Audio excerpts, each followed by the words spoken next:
Pathologic 2 is one of the most unique and brilliant games I've ever had the chance to experience. It is a game truly literary in scope, over 15 years in the making, and has one of the most well-realised and well-crafted worlds I've ever seen in a video game. It is the love child of Camus, Dostoevsky and Planescape Torment, with a dash of Brechtian theatre and Tarkovsky's Stalker thrown in for good measure. But it's such a memorable experience that I don't think even these comparisons really do it justice. If you're familiar with me, or my work, you may know me as the guy that made a very long analysis of Pathologic 1, and, hey, well, now I'm back again. I'm Sulmatul, a long-standing fan of Icepick Lodge and their various works, and I intend to do my best to analyse this beast of a game, but I have several caveats to get out of the way. Firstly, this game is not yet fully realised. We have one campaign, or story, out of an intended 3, and each story will have an entirely different series of themes and perspectives to analyse. Second, I'm primarily an English-speaking fan, so I'm relying on the translations of the game, which may differ from the original Russian text. Third, I'm no art critic, or even a student of the humanities. I'm a doctor by trade, and whilst that may add something to my own experience of the game, I'm by no means an expert on art or literary theory. That being said, let's get into the meat of the game. This analysis will be split up into several parts, and will be heavy with spoilers throughout. If you want to experience the game yourself, you can pick it up on Steam, and I'll leave a link in the description below. If you want to see some more concise reviews of the game, Mandalore Gaming, Ragnarox, and H-Bomber have all made excellent videos which I will also link below. Firstly, I'll go into a rough summary of the plot events of the current story of the game, the campaign of Artemi Burach. Some of the events will be summarised slightly out with chronological order for the sake of an easier continuity in my narrative flow. Second, I'll talk about some of the major characters we see within the story, and how their complexities contribute to the overall themes of the game. I'll also discuss the nature of the mechanics and the notorious balance and difficulty, and how these all contribute to the Ludonarrative and the emotional impact left upon the player. And an upcoming video will include an interview with the developers. This video is very long, so I'm going to include timestamps in the description below so you can jump back and forth as you like. Part 1. Plot. The main plot. Act 1. The central plot of the game follows your character, Artemi Burach, a doctor returning to his hometown, the town upon the Gorkon, a settlement in the backwater of the vast steppe plains. It's set in a fictional land with cultural influences from Russia, Mongolia, Kazakhstan, and other peoples of the steppe. However, the game proper begins with a rather unusual scene. It begins at its end. You awaken, an actor upon a stage, and step forward to see a theatre of corpses. Your audience is dead, and the town's other healers are even more lost than you. Towering figures dressed in bird costumes, resembling both carrion crows and warped plague doctor masks, inform you of your failures. The town is lost. The plague consumed all, and you, its one hope of salvation, failed to provide a cure. You exit the theatre and pace down a street in chaos. Boarded up windows, crying townspeople and corpses are strewn everywhere. Stage lights illuminate army tents resembling refugee camps, and the screams of the infected being burned alive ring all around. Military men inform you of their intent to bombard the entire place to the ground and incinerate everyone left in it. The stage lights guide your way to the town's cathedral, where you encounter 2 agents of the government, an inquisitor and the army general. Neither care for your excuses, and the town is to be razed. As you try to desperately halt the oncoming bombardment, time stops, and you are approached by the director of the town's theatre. In a Faustian bargain, you are offered a quote-unquote second chance to save everyone, despite this ostensibly being your first time coming to this scenario as a player. You take your chances with the theatre's director and are placed, once more, at the chronological start of the events of the game, beginning with your return to the town via train. Through flashbacks and fever dreams, you are given the exposition for your return to the town. Your father, the town's only local doctor, has urgently summoned you back from your studies at the capital. He fears that something terrible is about to befall the town and needs your help in order to prevent it. You are also made aware of your unusual heritage. You are partially related to the kin, the culture of the steppe folk that lived in the area before the town was built, and your skill as a healer is half based on your studies of modern medicine and half based on the shamanistic practices of an ancient native steppe culture. You also meet a fellow traveller on your journey, a man who literally steps out of a coffin to greet you. His role will become more important later, though if you're aware of common Russian myths, you might already have gathered that his part is a sinister one. You don't get a very warm welcome in your arrival to the town. You're immediately attacked by 3 men with knives who have mistaken you for a murderer. Furthermore, you find that other townsfolk believe this apparent murderer is a Shabnakadir, some form of demon that is rumoured to disguise itself as a woman, and they've already murdered one young girl in a fit of paranoia, and quickly go about setting fire to another. You're plunged into immediate chaos and confusion as the once peaceful town of your halcyon childhood is overtaken by senseless violence. It isn't long until you find out that there were, in fact, 2 murder victims immediately on your arrival. One of Simon Kane, a town elder, but more importantly, the other, your father, Isidor Burach. The townsfolk quickly start to suspect you of patricide, and you are forced to go into hiding with your old childhood friends. Reuben, a trainee doctor who studied with your father, Griff, a young man who now roams with the local gangs, and Lara, a troubled but determined young woman who provides you shelter. Griff, however, attempts to employ your medical services in healing up a wounded gang member. Coincidentally, one of the same gang members responsible for burning the aforementioned young girl alive, leaving you a choice as to whether he's worth saving or not. Reuben is quick to join the townsfolk in suspecting you of patricide and has left his home. In his place, you meet several other characters instead. Bachelor Dankovsky, one of the other doctors who has recently arrived at the town, and immediately reacts to you with hostility, and 2 lost children. The children you meet provide you with some shelter from the hostile adults of the town and take you to their leader, a teenager named Notkin. In other games, childhood may represent innocence, however, in the world of Pathologic, we are shown a much more brutal portrayal of youth. In the same way that the adults have formed gangs and play power politics, we see the children have formed their own rivalries and regularly fight and hurt one another. Notkin's gang have had their dogs poisoned and killed by a rival gang member, and they ask you to bring them justice. Finding this rival teenager presents another difficult choice. This kid saw you arrive in town and can provide an alibi that proves that you are not your father's killer. However, this would betray the trust of Notkin's gang, who are also providing you shelter. Bringing the kid to justice might mean killing him, the outright murder of a child. You were given a third option, to bring the kid a leash to psychologically prevent his escape from Notkin's gang. However, the mental destruction that this child then endures is possibly more cruel than outright murder would have been. You come to find through talking to various townspeople that Alexander Saburov, the town's de facto administrative leader, believes the rumours of patricide and is seeking to arrest you. These rumours are only put to rest when you are finally taken in by another powerful man in town, Vlad Olgimsky the Elder, or Big Vlad, a bourgeois factory owner and the wealthiest man in the town. His relationship to the native kin of the steppe and to the townsfolk themselves is an awkward one. Both at once, he is seen as a stern yet kindly patriarchal figure, a father to his workers, and yet also displays abject cruelty and callousness at times, remaining a complex figure throughout the game. With your innocence eventually believed, you have some time to prepare yourself for the oncoming days, and on the stroke of midnight may view a play in the town's theatre. The plays are events I will discuss later. Act 2. With the town's complex interpersonal and intercultural politics laid before you, you awaken to the news that your father is to be buried.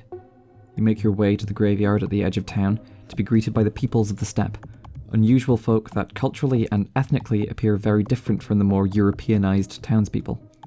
Herb brides with flowers and mud in their hair cluster alongside tall Eurasian men and women in notably more traditional garb, and around them are odongs, strange, unique creatures that are never truly explained beyond being, quote-unquote, the mud left over when Mother Nature was done. This sense that this culture is alien and strange, both welcoming and hostile, regarding you with a sense of expectation, lies heavily in the air as you approach the gravesite. You find your father's body, repeatedly being supernaturally rejected by the earth. You may choose to examine it or leave it be at your discretion. What is expected is that you declare to the world, and to the kin, whether you are prepared to take on your father's legacy and become their guide in the troubles to come. You were taken aside by Aspiti, a representative of the kin, and someone that may or may not be supernatural too. The witch-like woman offers you your father's inheritance, which, aside from the material wealth in his house, also includes his legacy. It becomes clear that this inheritance comes with far more responsibility than it does benefit. Your father also made a list of names of people that he believed needed to be saved in order to preserve the town, a list that happens to be all the major children that you meet. Aspiti herself continues in her role of representing and guiding the kin, and can be seen at night to be giving advice to them. When asked, it seems that the ethnic tensions between the kin and the townsfolk are worsening, and there are kin that believe that they will rise up and reclaim the land and kill the settled townsfolk in the process. Of the names on your list, you only recognise a few. The first I'll mention is Taya Taichik, the daughter of the overseer of the abattoir and the termitary, the enormous brutalist industrial complex that houses much of the kin. You find that it's been locked under the orders of Vlad Olgimsky, as there have been rumours of an outbreak of disease, and, despite your best efforts, the doors remain locked, in quarantine. There is no leaving for those trapped inside. A woman accidentally falls to her death in an attempt to escape, or perhaps it is intentional suicide. Is suicide her escape from the horrors to come? This is a question that, with her death, goes without an answer. The next name on your list, Sticky, turns out to be a capricious orphan boy that was trying to study under your father. Whilst he is initially a source of some cheek and frustration, he quickly comes to your aid in reassembling the machines your father used, even going so far as to steal expensive machinery equipment for you. He remains your understudy in your hideout as you take on your father's mantle, and becomes a vital asset in helping you make the tinctures and medicines that form the backbone of your healing work.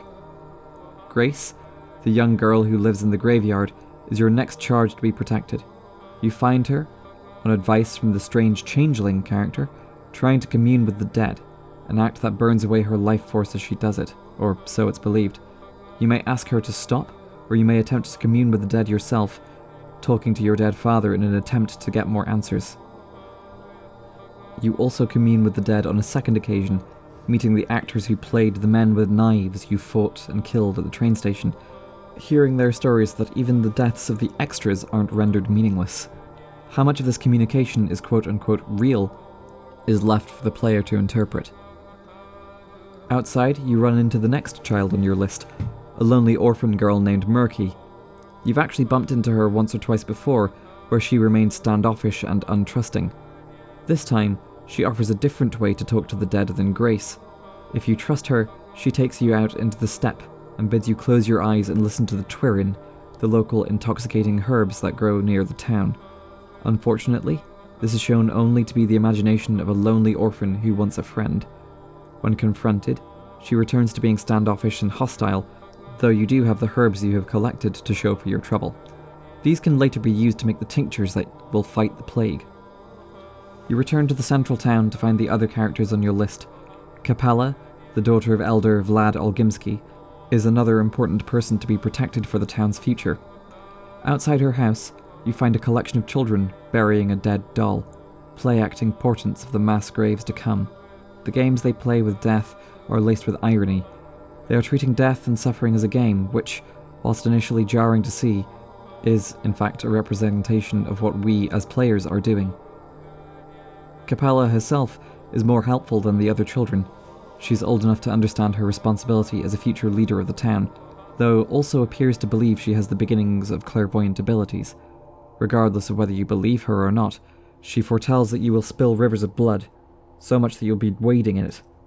A prophecy with more literal significance than it initially appears. Alongside Capella, the other children of the town appear interested in helping you in various ways.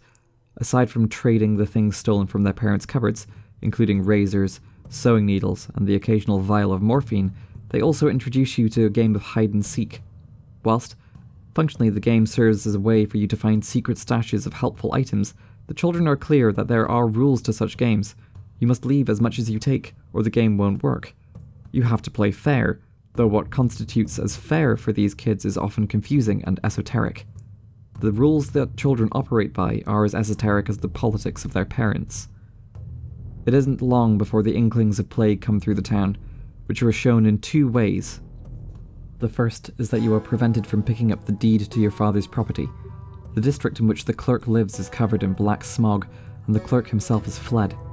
The second, and more emotionally pressing, is shown once more through the town's children. Notkin, the leader of the gang in the warehouses, has found that one of his young kids has become sick. You get the chance to experiment with your father's machinery in order to make the curative potions from Twirin herbs, and you're put to work trying to find a way to help this infected child. With some luck, or skill, you may manage to give them the right antibiotics to allow them to live another day. A temporary fix, but a small victory nonetheless. The plague starts to show itself in earnest.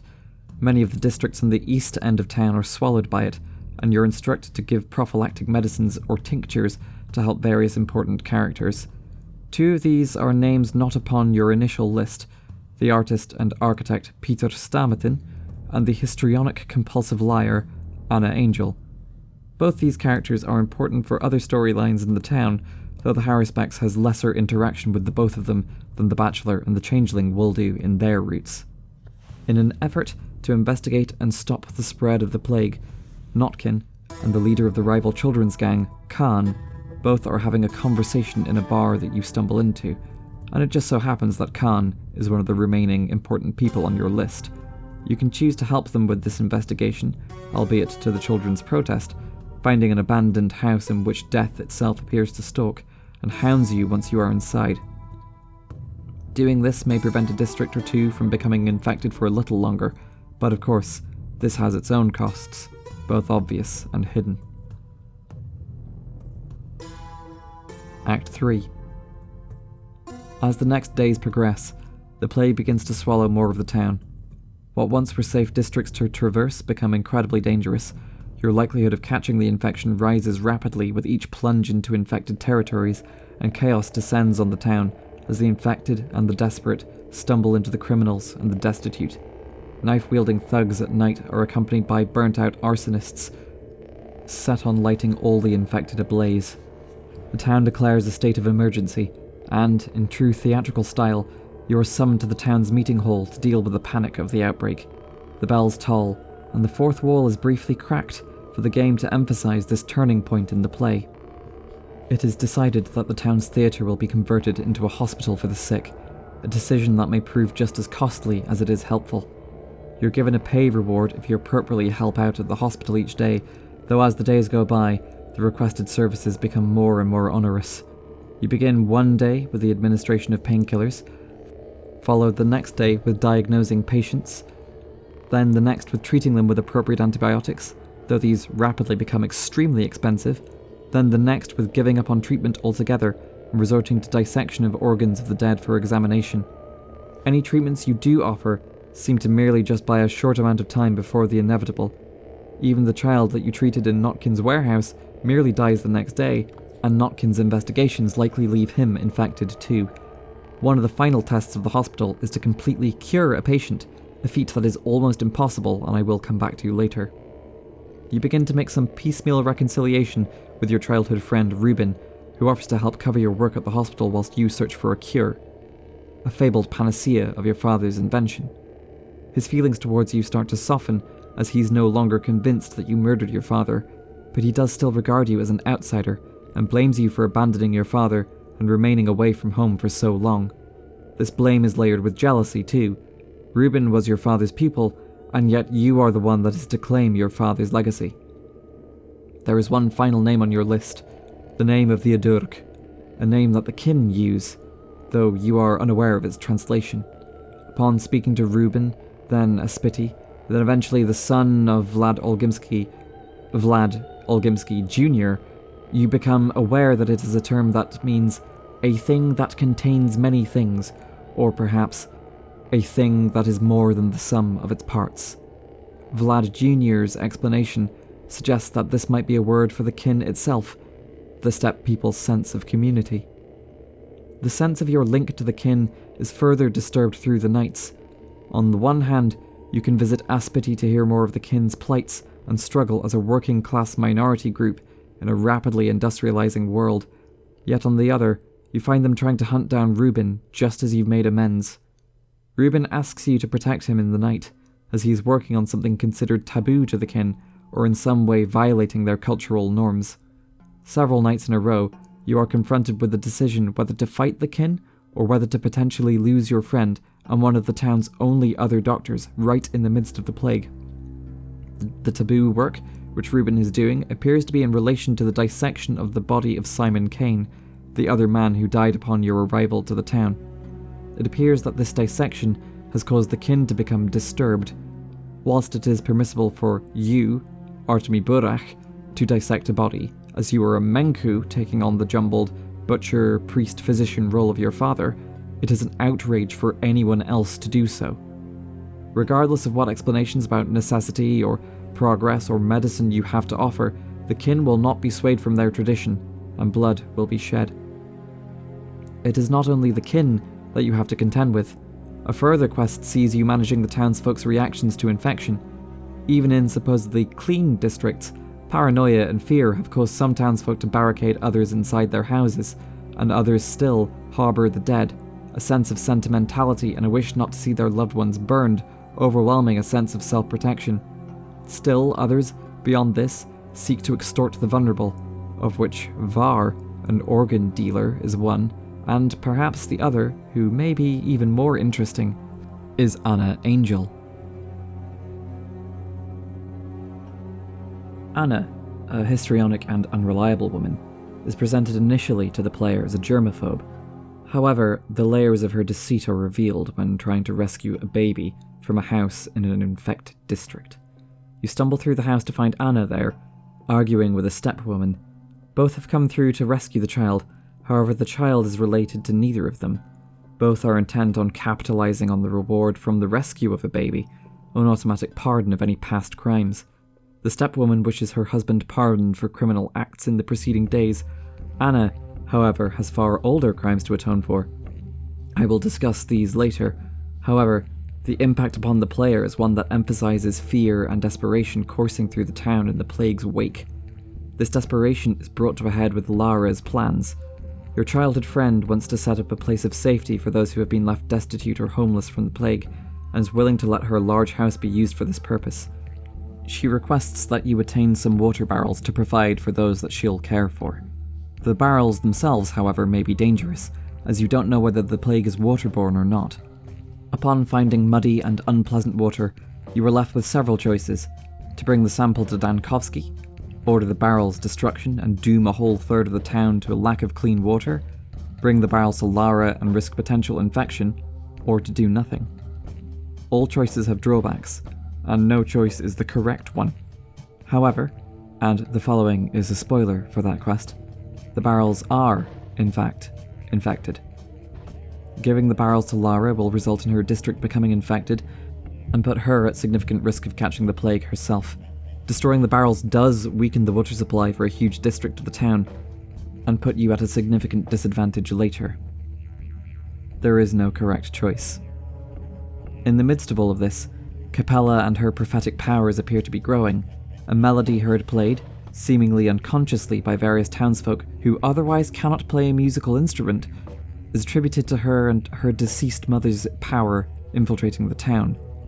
There is some implication that the fourth wall is being somewhat knocked upon, if not outwardly broken, to do so.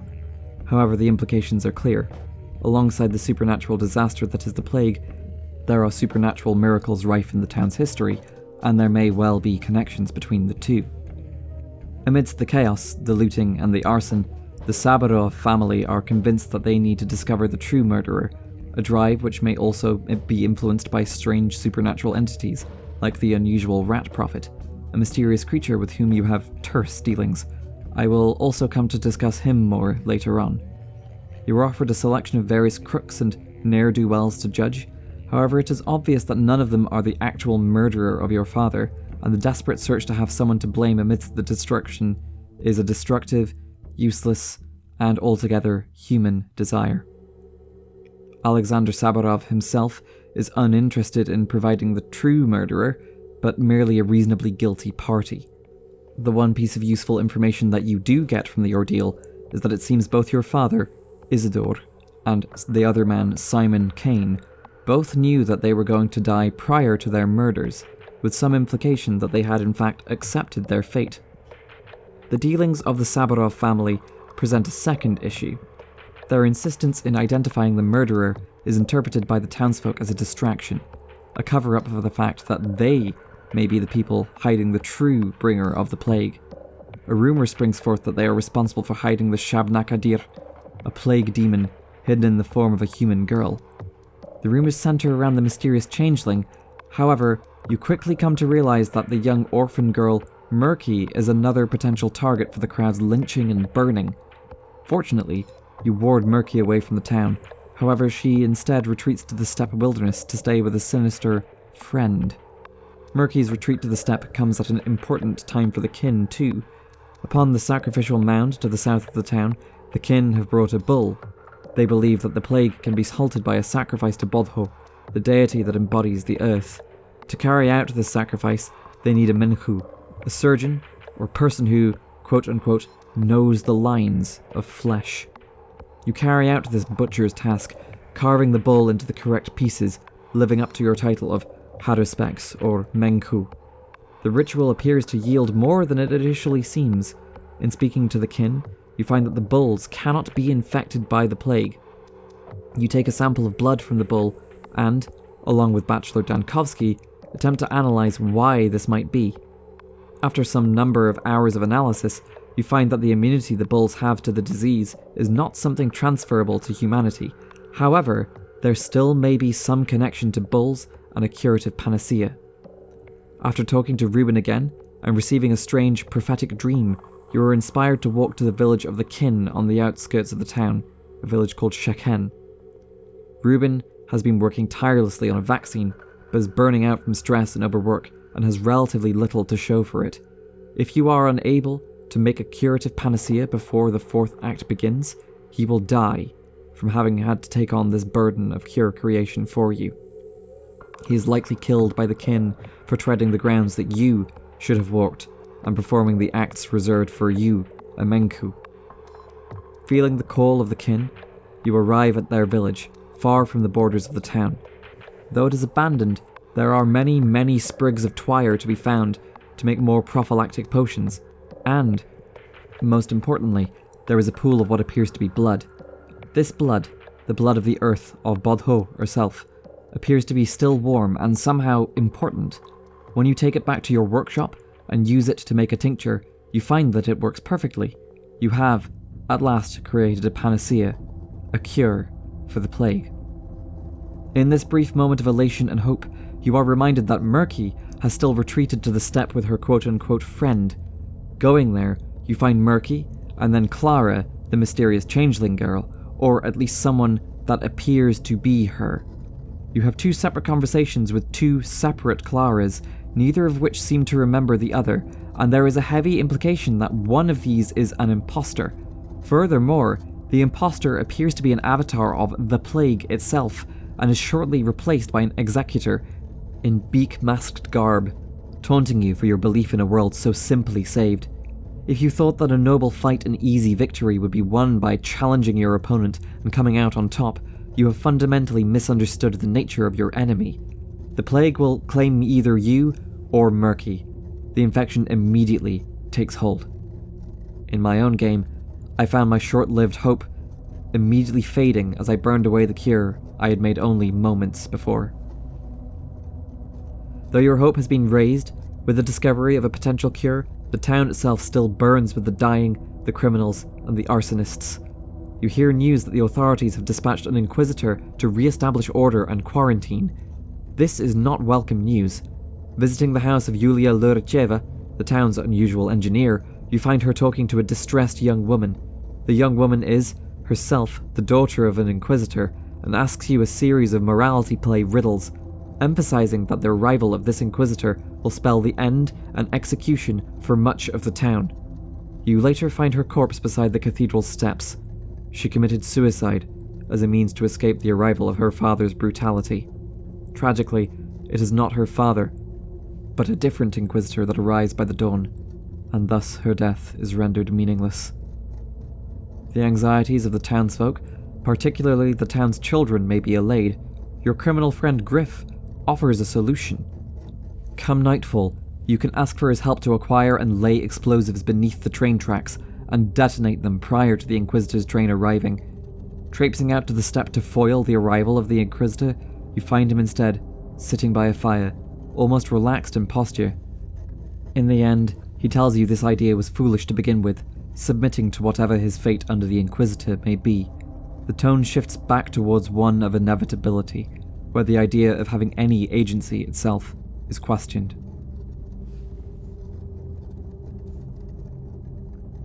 Act 4. The fourth act begins with a cinematic.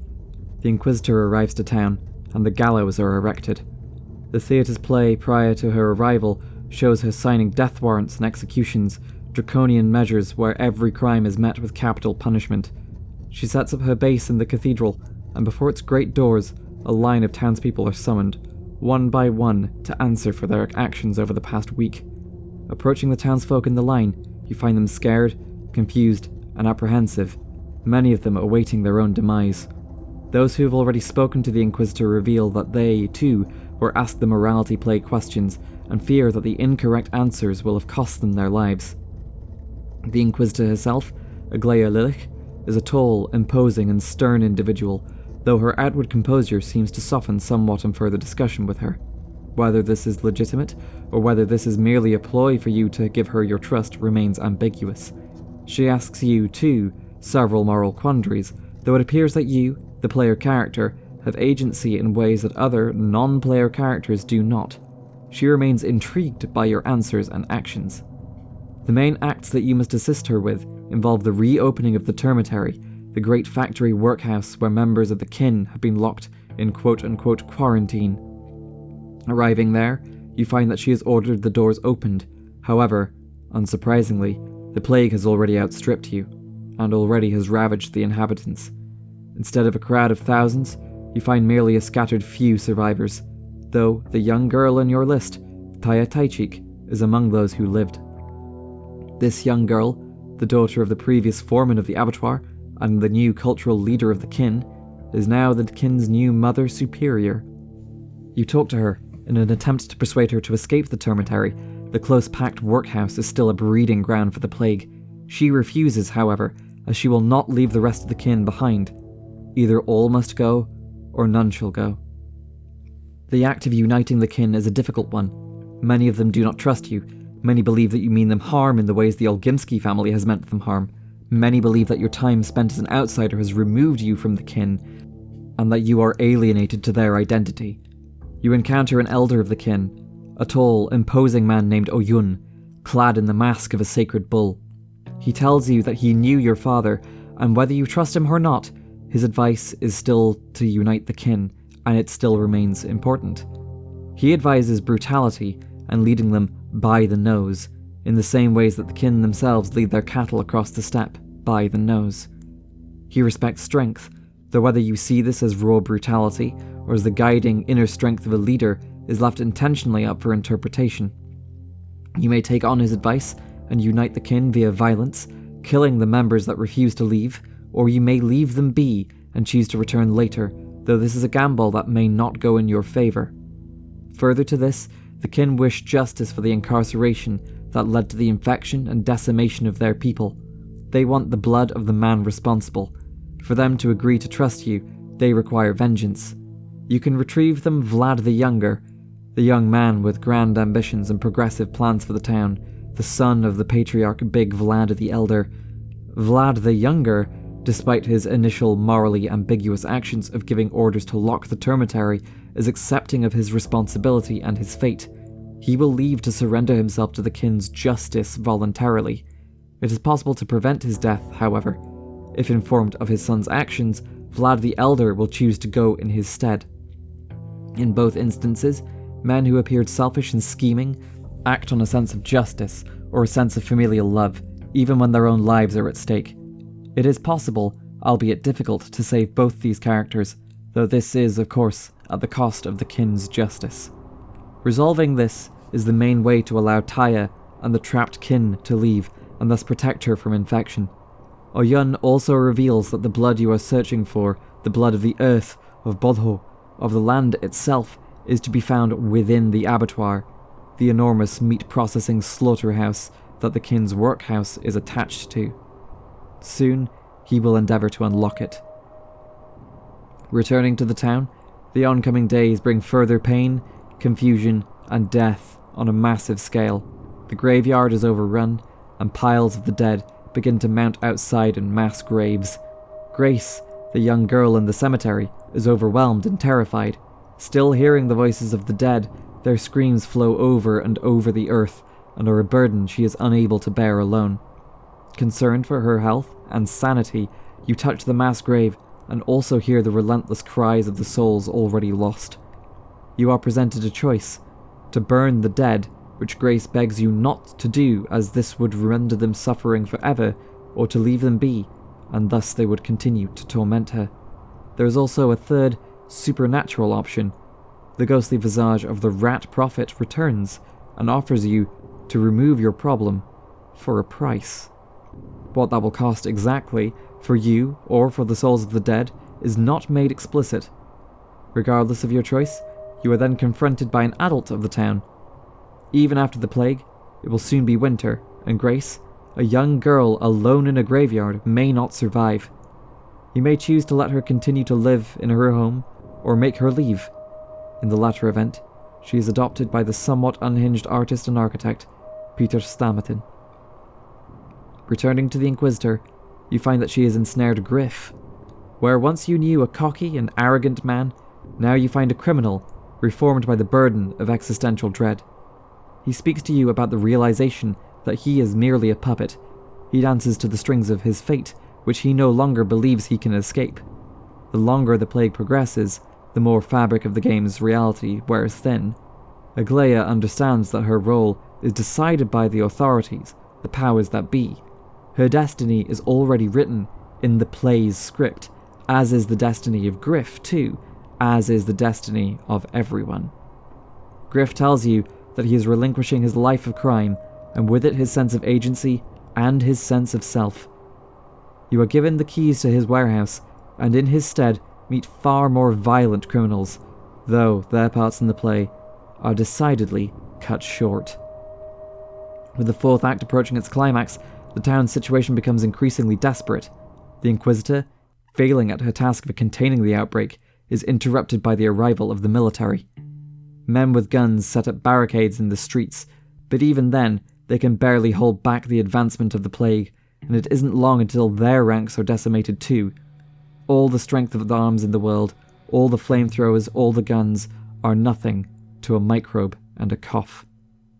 Aglaia looks towards the superstructure of the polyhedron, as you look towards the abattoir. Her concerns are that the building defies laws of physics and reality, is, in some way, connected to the plague that also seems to be defying the laws of nature. A prediction with some portent. Your task is contained on the other side of the city. The kin have now allowed the path to the abattoir to open up to you. Within, you find a strange Neolithic cavern filled with torches, pools of panacea producing blood of the earth, and enormous, aggressive members of the kin. If you are to demonstrate true strength, it is strength met in bloodshed, victory met in violence. You meet other stepgirls there, dancing with the plague itself, rituals to appease Bodho, and you encounter a stepgirl you've met before by the name of Nara. She appears several times in the game prior to this, teasing that she knows you and that she has been promised to you. The implication is initially one of marriage, but as you see her upon the sacrificial stones in the abattoir, you realize that this wedding is of a much grimmer sort. With the skills of Menghu, you cut her open and remove the contents of her insides, a spindle in the place of her emotions. Knowing the lines, the connections between all things, you draw the connections between the trash found in the kin's hearts, and with it create a heart of your own, the heart of Zurkhan, of Bodho herself, of the kin, and of the world you are so desperately trying to protect.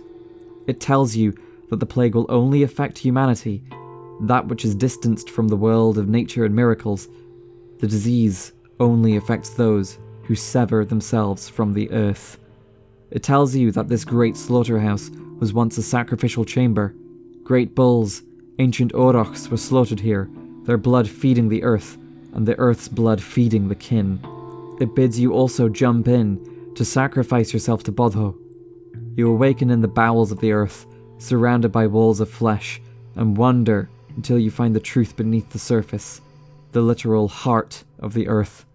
Beside it, an enormous spike, a hair's breadth from piercing straight through it, the base of the polyhedron. The town is built upon the earth, and the earth lives and breathes. Just as portrayed in the 2005 version of Pathologic, the earth is a bull upon which humanity lives, and the polyhedron is a spike driven into its heart.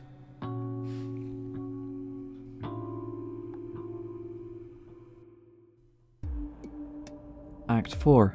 Continued. Your victory once more is short-lived. Though the cure is within your grasp, the plague itself comes to confront you.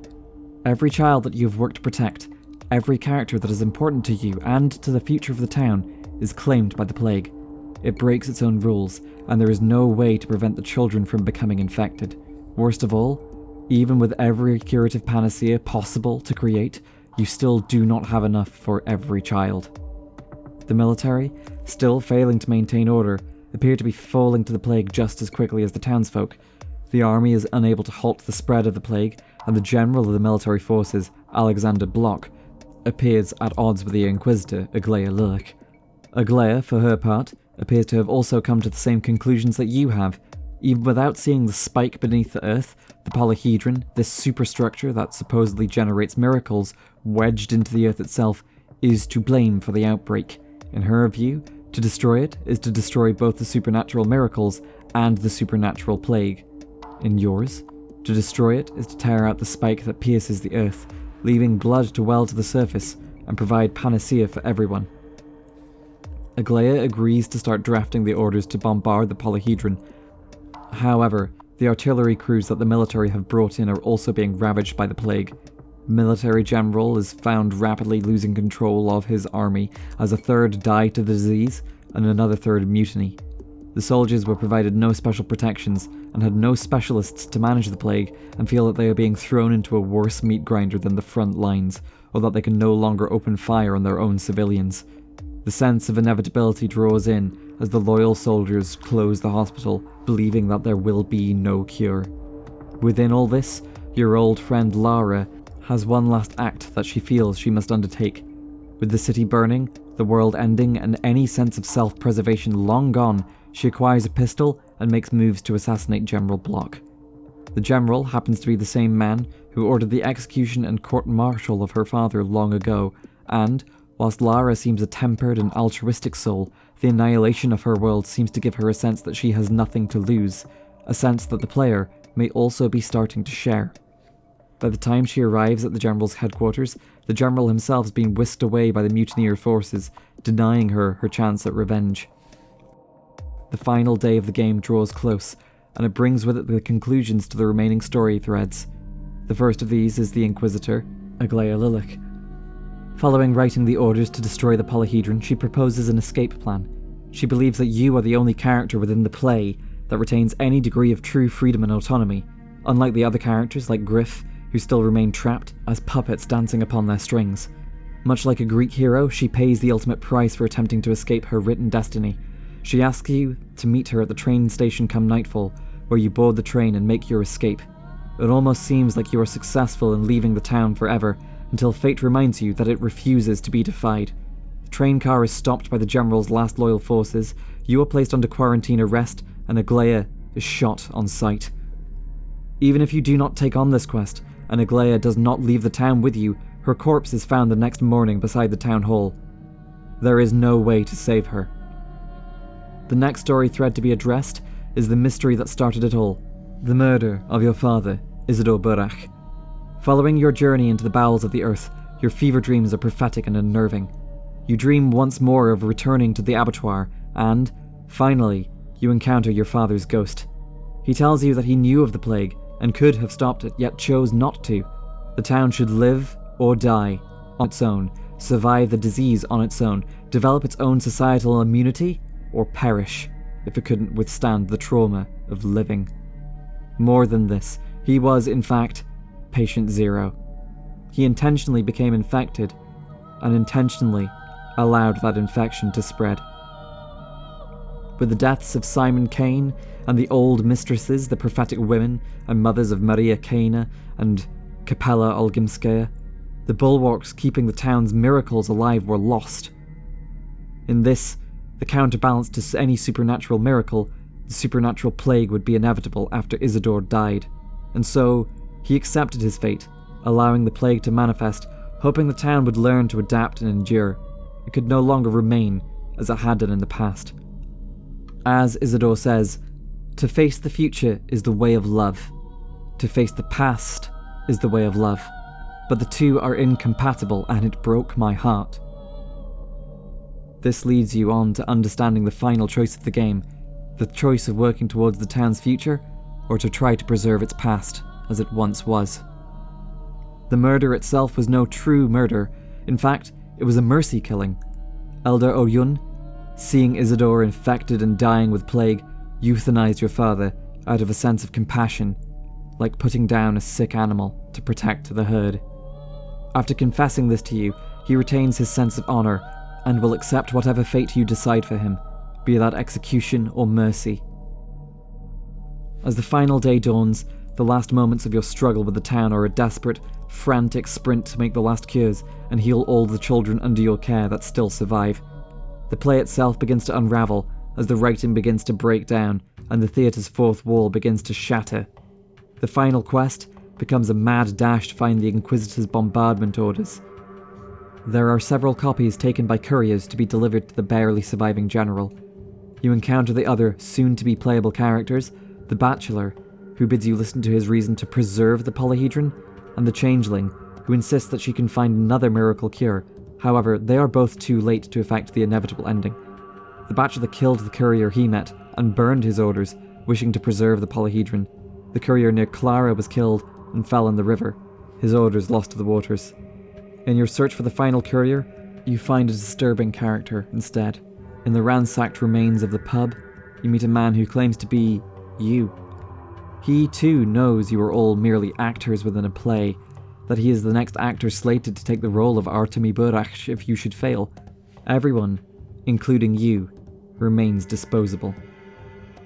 Finally, as you find the last fallen courier and acquire the orders to bombard the polyhedron, the kin approach you. They beg you not to give the order, for to destroy the polyhedron would remove the spike from the Earth's heart. Although she is mortally wounded with a polyhedron spike, to withdraw it in such a traumatic manner would spill all her blood. This is the blood that you need to create the panacea to cure the plague, but to gain it would mean the Earth would bleed out, killing her and the past world of miracles, the world of the kin.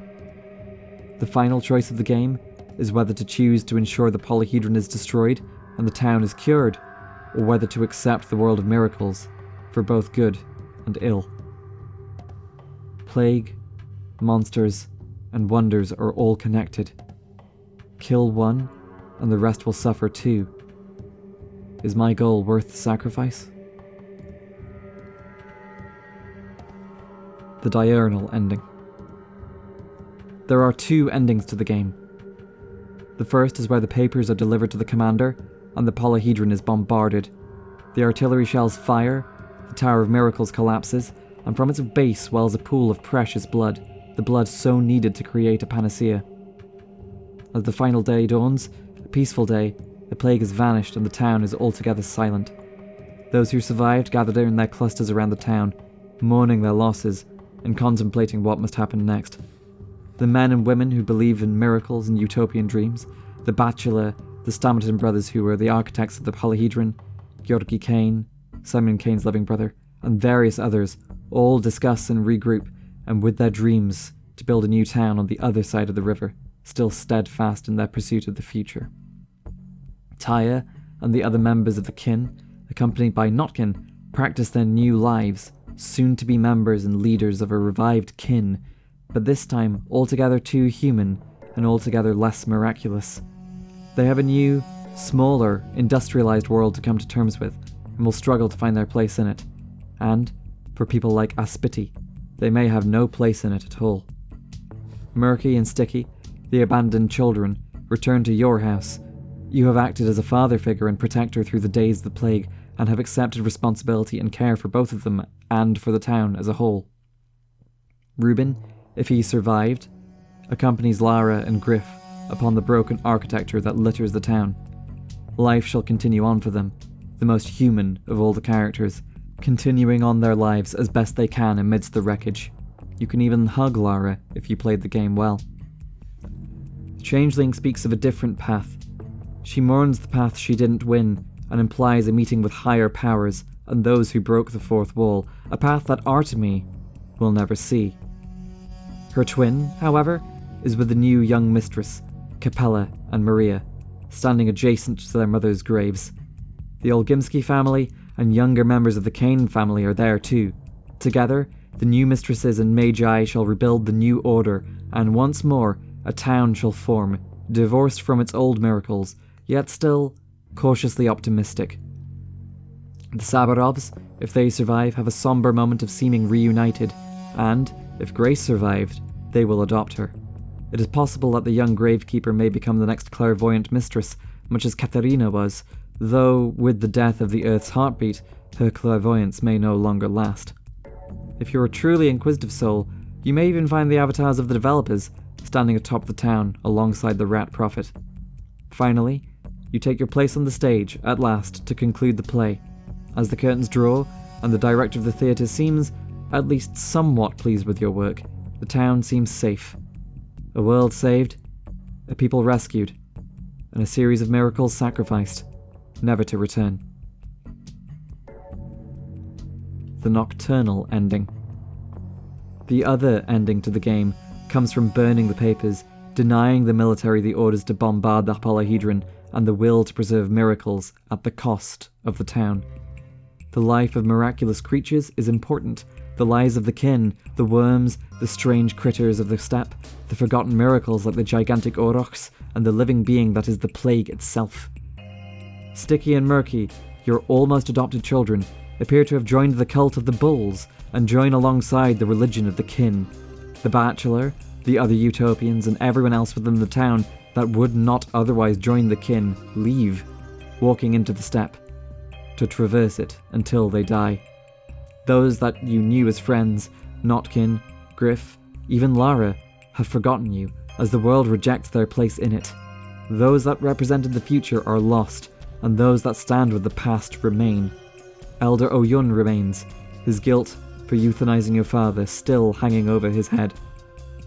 Clara appears to watch over you, though remains enigmatic as ever.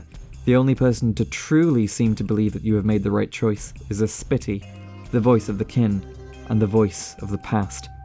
The shackles of industry, of colonization, of a culture laying foundations and roots into the earth itself is gone, and the culture of the kin can once more thrive. The polyhedron, the Tower of Miracles, remains preserved, and you are to climb atop it. Without the town's future, the new mistresses no longer include Capella Olgimskaya or Maria Kana. Instead, they are Grace, the Gravekeeper, Taya, the tiny Mother Superior, and Clara, the changeling who shall shatter the fourth wall. The long, slow climb up the polyhedron reveals much, and bit by bit you speak to the last residents of the town, the children that remain atop the polyhedron. Each tells you a confession, and each confession comes closer to breaking the fourth wall further, as you realize you aren't talking to children, but talking to the ghosts of the game's developers. Atop the polyhedron itself stands the Rat Prophet, the character who constantly defies the illusion of the stage and talks directly to the player. Amidst the sky, the visage of Bodho herself appears, the giant bull that is the world. Within the town, even the once proud houses of the Kanes have been claimed by the kin and are surrounded by clouds of plague, clouds that hold you no more harm. Your future is to live with it, to be as one with it, unaffected, like the cattle of the kin. The cathedral itself has been changed. It is now an altar for the women of the steppe to practice their rituals. The last remaining townsperson, Eva Jan, remains, now trying to become part of the steppe culture herself, though it seems like this is a fatal ambition.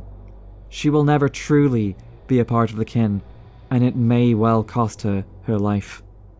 At last, you return to the stage and bid your adieus to the director, and once more, turn back to a decidedly darker town. The stage plot. There is an entire layer to the story of the game that I have not yet touched on, that of the stage play. This story sits on a more meta level than the outright story of the town and the character arc of Artemi Burak, though, as the story progresses, the dividing line between story as literal and story as stage play starts to blur, and the role of the player and the role of Artemi Burak become equally blurred. From the very beginning of the game, the entire structure is set out as if it is a stage play, and you merely an actor within it. Your first act within the game involves talking to the director of the play, your play, the game itself, and asking for a second run. There is a semi-ironic acknowledgement of none of the events being portrayed as quote-unquote real. However, the lack of a literal truth does not mean the story lacks emotional truth, quite the opposite. The entire purpose of the play is slowly revealed through intermittent parts, and often revealed through failure and death. Death is a constant companion in this game, not only a thing to be avoided and feared, but an omnipresent, unknowable entity and a personal nemesis all in one. You meet death in the opening moments of the game. A fellow traveller in your train carriage gets out of a coffin, a cramped wooden box. Much like you in your train car. You play a game of chance, a game of secrets and wits, much as a doctor plays a game of dice every time he tries to cheat death. The traveller arrives alongside you, the player full well knowing that the act of playing the game is what will bring death to the town. The game's story is laid out as a 5-act play. The first act forms the tutorial and introduction to the world and characters, establishing the internal politics of the town, the nature of the townsfolk and the kin, and the central tensions. The second act comes as the plague strikes. The status quo is disrupted, and death takes his harvest. The tensions between the characters rise as the situation becomes more desperate. The third act is where the climax of the story is approached. The town falls into complete chaos, the Inquisitor arrives to establish order and fails, and your heritage to the kin is explored further, and your ability to save everyone is called into question. The third and fourth act are bridged by the true climax of the story: Artemi's descent into the abattoir and retrieval of the panacea. However, where a standard 5-act play would include the remainder of a 4th act and conclude with the 5th, Pathologic does an intentionally strange thing. It shows that the play begins to go off-script and off-rails, and posits that the director has lost control by the time the 4th act has begun. Whilst the 5th act could be seen as the Day 12 conclusion arcs, the game itself explicitly avoids this, and shows the stage as collapsed into chaos by the time of the General's arrival, and your quest markers never update beyond a 4th act. Much of the behind-the-scenes story is lived out upon the event of dying in the game. Unlike most other games, and unlike Pathologic 1, dying does not return you back to a main menu to reload your game and try again. Instead, the game keeps track of the number of times you have died, regardless of whether you reload or not. There is no dodging the consequences of death via save scumming. Upon death, you awaken in the theatre. There you meet the director of the whole play, the ironically named Mark Immortal. He informs you that death is inevitable, suffering is a given, and most importantly, that every quote-unquote stage death of the hero will cause irreversible consequences to the world. With every death comes a new change. Your body is weaker. Your maximum hit points or exhaustion limit or thirst limit is reduced, or dialogue options with important characters are removed, including your ability to hug anyone or express warmth.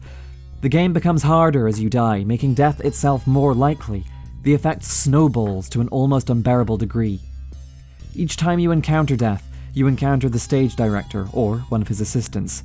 Each of them speak to you not as Artemi Burak, but as the person taking upon his role, you, the player, becoming a performer.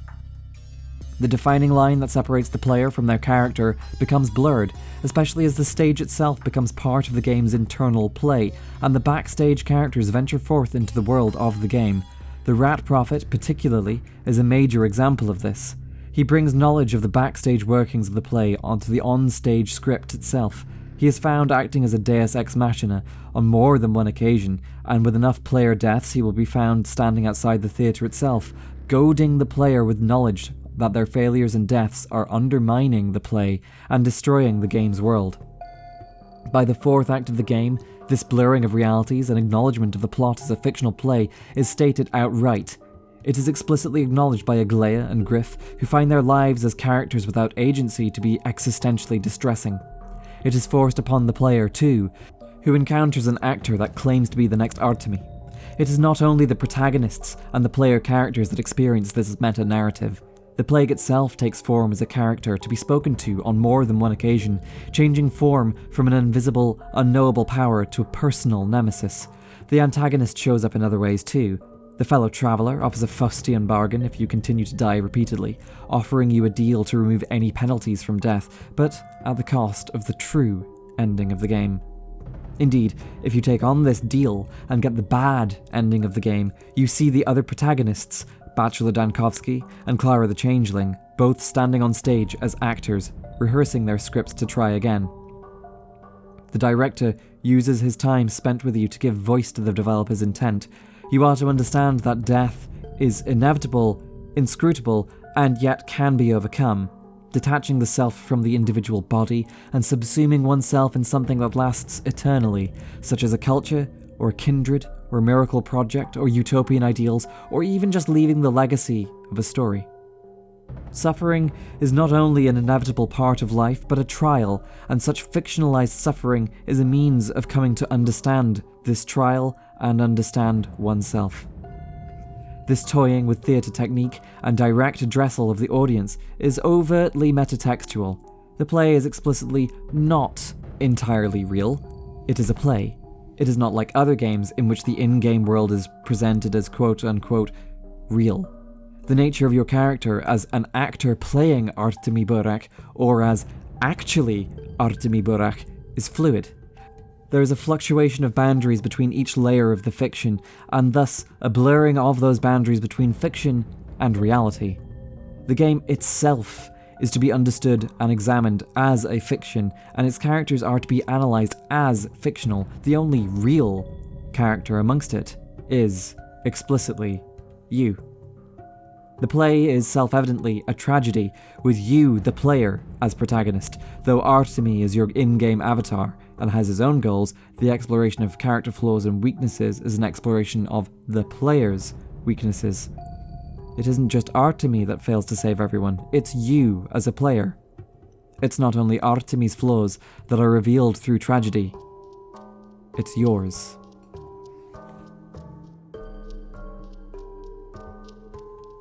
Part 2. Characters. I'm going to begin this next section of the analysis of the game with an overview of some of the major characters. This is by no means an exhaustive list, and if you're familiar with the structure of Pathologic 1, you might already anticipate the caveat here. All the character analyses from this route will be from Artemi's perspective. This means that there are some multifaceted figures whose arcs have not yet been seen, and some characters with whom we hardly interact at all. I'm going to talk most in depth about the characters relevant to this campaign, and will address the remaining cast when the Bachelors and Changeling scenarios are released. If any of these characters die, they will appear backstage in the theatre and tell you what their intended role in the play was. I will include these, so you may draw your own conclusions. The Olgimsky family are an unusual family within the town. Headed by Big Vlad, or Vlad Olgimsky the Elder, this dynasty operates a bourgeois empire and is responsible for the town's entire economic output to the outside world. The town, a newly crafted settlement in the outskirts of the steppe, was built over where the native kin once lived and once herded cattle in a nomadic kind of life. Now this cattle herding process has been settled and industrialized, and the profits of this enterprise return to Elder Vlad Olgimsky. This vast man acts as a bull in his own right, a true patriarch, domineering to some, protective of his own, and operating as an indomitable pillar in a brutal and cutthroat world. He is evidently a dangerous man to cross, and holds power over the entire cattle production enterprise, and, therefore, over the entirety of the native kin who work there, as well as the poorer townsfolk. Whilst not technically in a position of judicial or administrative authority, his economic stranglehold on the town places him amongst the great families. However, to cast him as another purely villainous member of the bourgeoisie is far too simplistic. He is a man who expresses great affection and tenderness to his own family, and extends his definition of family to protect Artemi as well. His humanity is clearly demonstrated in a scene where you find a looted shop. Despite the profit that may be gained from reopening it, Elder Vlad would prefer it to remain as a memorial, both to the dead and to his late wife, Victoria. He is also more than willing to die in the place of his son, and surrender himself to the kin and face their vengeance, despite the younger Vlad being the one actually responsible for the deaths within the termitary. His final words: "My path was called the diaphragm. I thought I was free to decide the fate of the kin, but fortune had something else in mind." Vlad the Younger is of a different breed to his father, and yet retains many of his traits. Instead of retaining power via fear and aggression, Vlad the Younger is of a laissez-faire mindset. His ethics and ideology of those of a businessman, his goals are to continue to run the cattle enterprise according to colder economic principles, though he may lack the brashness and bluster of his father, and his mode of power is expressed differently, he still ultimately wishes to continue his father's economic legacy, and wishes to use this to sustain the town. For a price, of course. Despite his outwardly capitalistic outlook, he still maintains more of a fascination with the native kin than many other townsfolk do, going as far as to study their culture, language, and taboos in far more depth than his contemporaries. He also engages with the kin's assistance in digging a well in the town, an act that is taboo, but is done with some degree of sensitivity as not to anger the kin. He therefore sits in contrast with Reuben. He also is responsible for the locking of the termitary, an act that dooms many of the kin inside to infection and death in the cramped and overcrowded living quarters. This act was done to prevent the rioting kin from harming other townsfolk and to protect the town, though, of course, it turns out to be a bad judgment call. Notably, the townsfolk believe his father would not have made such a grave error. Regardless, he is willing to meet the kin's justice for this act, and will do so unless actively stopped. He remains a complex character, and cannot be easily judged as good or bad. His final words: "My path was called the blood of the earth. Well, I found out what comes from where, and the conclusions are obvious." The second Olgimsky child, Capella, is an adolescent during the events of the game, one foot in childhood, in the world of dreams and ambitions and games, the other in adulthood, responsibility, and in coming into her mother's legacy. Her mother, a character who died before the events of the game, was one of the clairvoyant mistresses, able to define the fate of the town. Capella may be beginning to share her mother's abilities, though in many ways it seems that they are less her own abilities and more her mother's spirit, returning to manifest itself through Capella. The ghost of Victoria Olgimskaya, Capella's mother, returns in multiple points throughout the game. The most notable exception comes with her influence on various townsfolk, including the changeling Clara, to play a childhood melody that Capella recognizes, another example of the past never truly leaving the town. Capella's journey is one of internalizing and understanding her history and her mother's legacy, yet choosing to create a new world different from that of her parents. In the diurnal ending, looking towards the future, she will be one of the new mistresses of the town. In the nocturnal ending, looking towards the past, she is absent, likely dead. Her final words: "My path was the namesake, Capella. If not for the plague, I would have spread among the children the heathen cult, and our parents would have lived forever."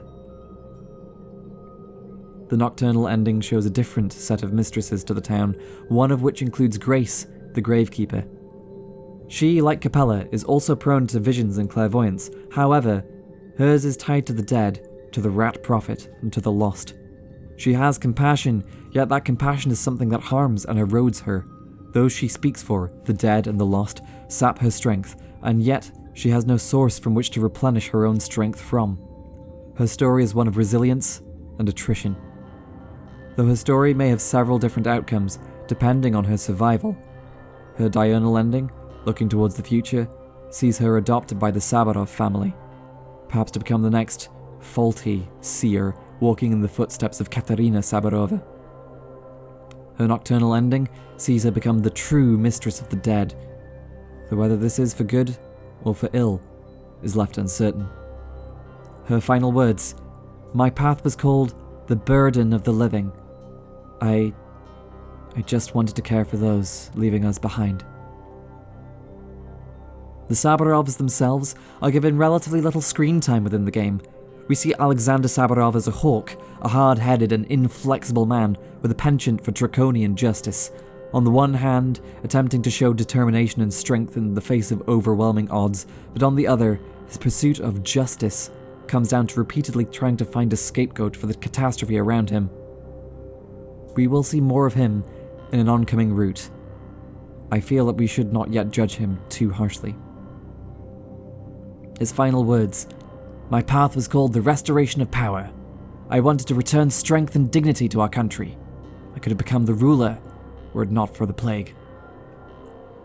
Katerina Saburova, as I have alluded to earlier, is also a clairvoyant mistress. However, her clairvoyance was not as strong as that of the other old mistresses of the town, the now deceased Nina Kaina and Viktoria Olgimskaya.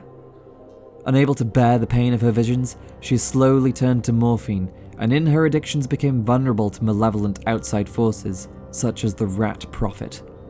She's led to false conclusions in how to defeat the plague, and despite her ragged worn compassion, she ultimately does not succeed. Her role is also to be explored more in an upcoming route. Her final words, "My path was called the Rat Prophet. I didn't know that it was he who whispered to me in my dreams. Till the very end, I believed it was the Earth." Lara Ravel is a character portrayed with more depth. A woman with seemingly boundless compassion and a childhood friend to Artemy, she remains one of your most reliable confidants throughout the game. Unlike the Olgimsky family, her kindness and protection comes with no cost nor expectation of repayment. She only asks for your assistance in providing that same compassion to others. However, such limitless compassion has its drawbacks. Much in the way that the player will falter and die if they overstretch themselves, Lara places herself in consistent danger and can easily become infected in her attempts to provide shelter for the poor of the town. Her actions through the mid-game involve requesting you to provide her water for her shelter to the poor and the destitute, an action that will cause her district to become infected if it is carried out. Her family and home life is also presented with some complexity. The daughter of a celebrated war hero, she has inherited a house far too large for her, and she leaves the majority of the rooms boarded up and disused. Her respect for her dead father's memory appears to be mixed with a sense of unaddressed grief. His death still hangs over her, a sword of Damocles in the making. Once the stresses of the plague reach their height, her role as a compassionate, caring, and pacifistic figure fades. General Bloch, the military commander, was the man responsible for her father's court-martial and execution. Once the plague has burned away the town she cares about, there is nothing to stop her carrying out her revenge. She has very little to live for, and nothing to lose. She's barely stopped in time, and only escapes her own execution via luck. In the diurnal ending, she's found standing atop a ruined stairway, gazing out across what remains of the town. She appears hopeful, though her words are bittersweet. She expresses some affection towards you, and appears willing to help act as a maternal figure for the lost children you seem to have adopted. Whether that is to lead to anything more between her and Artemy is left intentionally vague. Her final words, "My path was called a home for the living. Kindness guided me, but I could never know that I was to meet my father's murderer." Stach Rubin, the second of your childhood friends, also presents a complex figure. He remained with your father, Isidore, working as his student whilst you left home to study medicine in the capital. You return to the town, is met with anger and accusation by the townsfolk, whom Stach agrees with. For the first few days, he meets you with open hostility, believing you are responsible for your father's murder. Even once this rumour is decidedly disproven, he still regards you with hostility. He views your failure to return to the town in time to save your father as equivalent to being responsible for his death, the failure of responsibility of a doctor to save a patient, and of a man to save his family. He also stands in direct competition with you in many ways. He remained your father's pupil, whilst you did not. However, you are the person to come into your father's legacy and inheritance, whilst he is not. He is one of the few physicians with any skill in the town, and is also working on his own cure, albeit a different one that does not rely directly on the kin. He also engages in self-destructive and dangerous actions in order to save the town, and, should you fail to find the cure, he will do so in your place and pay for it with his life. His means of salvation comes in the act of desecrating the body of Simon Kane, the second of the town's old guard to die immediately before your arrival. Though the full reveal of what Simon Kane was will be revealed more in the Bachelor's campaign, for the purposes of this discussion, Simon had a body that was somehow also immune to the plague. Rubin's actions in the game involve exhuming this body and dissecting down its essence in order to build a vaccine, an act that involves the cutting of a body in the way the kin regard as taboo. If he is left unprotected, the kin will kill him. Eventually, Rubin comes around to begrudgingly respecting you again, and will work in the town's hospital and cover your shifts whilst you exit to build your panacea. Following the arrival of the Inquisitor, he remains alive. You may have your reconciliation as he sleeps, exhausted from a week of constant work. If he remains alive and does not leave the town to join the military, he can be found in the diurnal ending on the same steps as Lara. His final reconciliation with you, an admission that you have, truly, become the man worthy of your father's legacy. His final words, "My path was called the Warden. With the fruits of my sacrilege, I sated the town." Grigory Filin, or Griff, your last childhood friend, took a rather different path in life. He has become the de facto leader of the town's criminal underworld, and your interactions with him take on a rather different tone. His first task for you is to patch up a murderer and retrieve a shiv from the man's gut.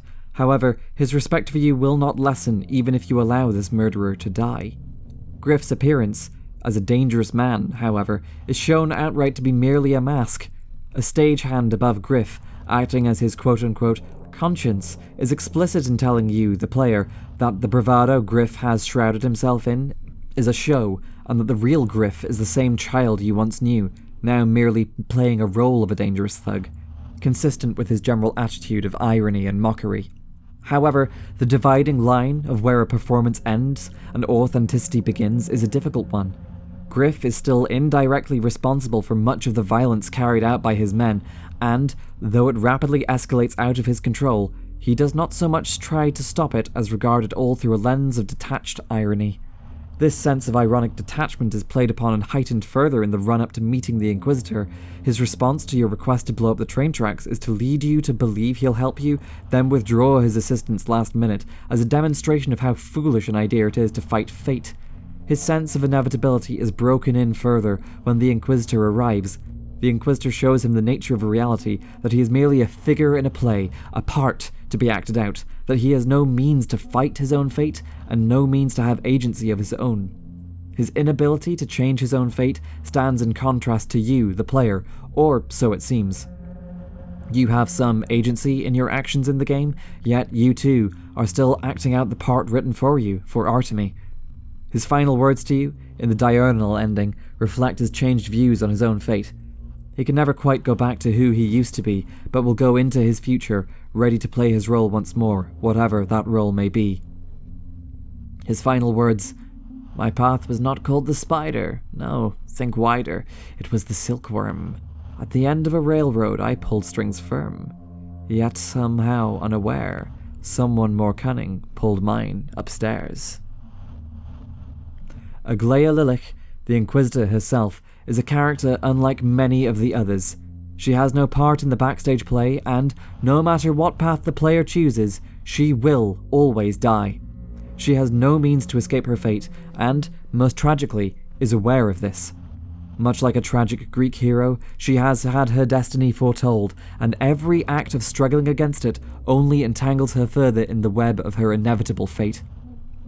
She appears as cool, collected, and dangerous.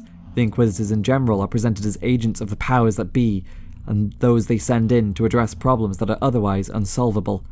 In a similar vein to Artemy and Menku, connecting the quote-unquote lines between living things, Inquisitors are presented as being able to draw such patterns, such lines between seemingly unconnected events, and to use this as a way to intuit the solution to a problem. Her intuitions prove correct.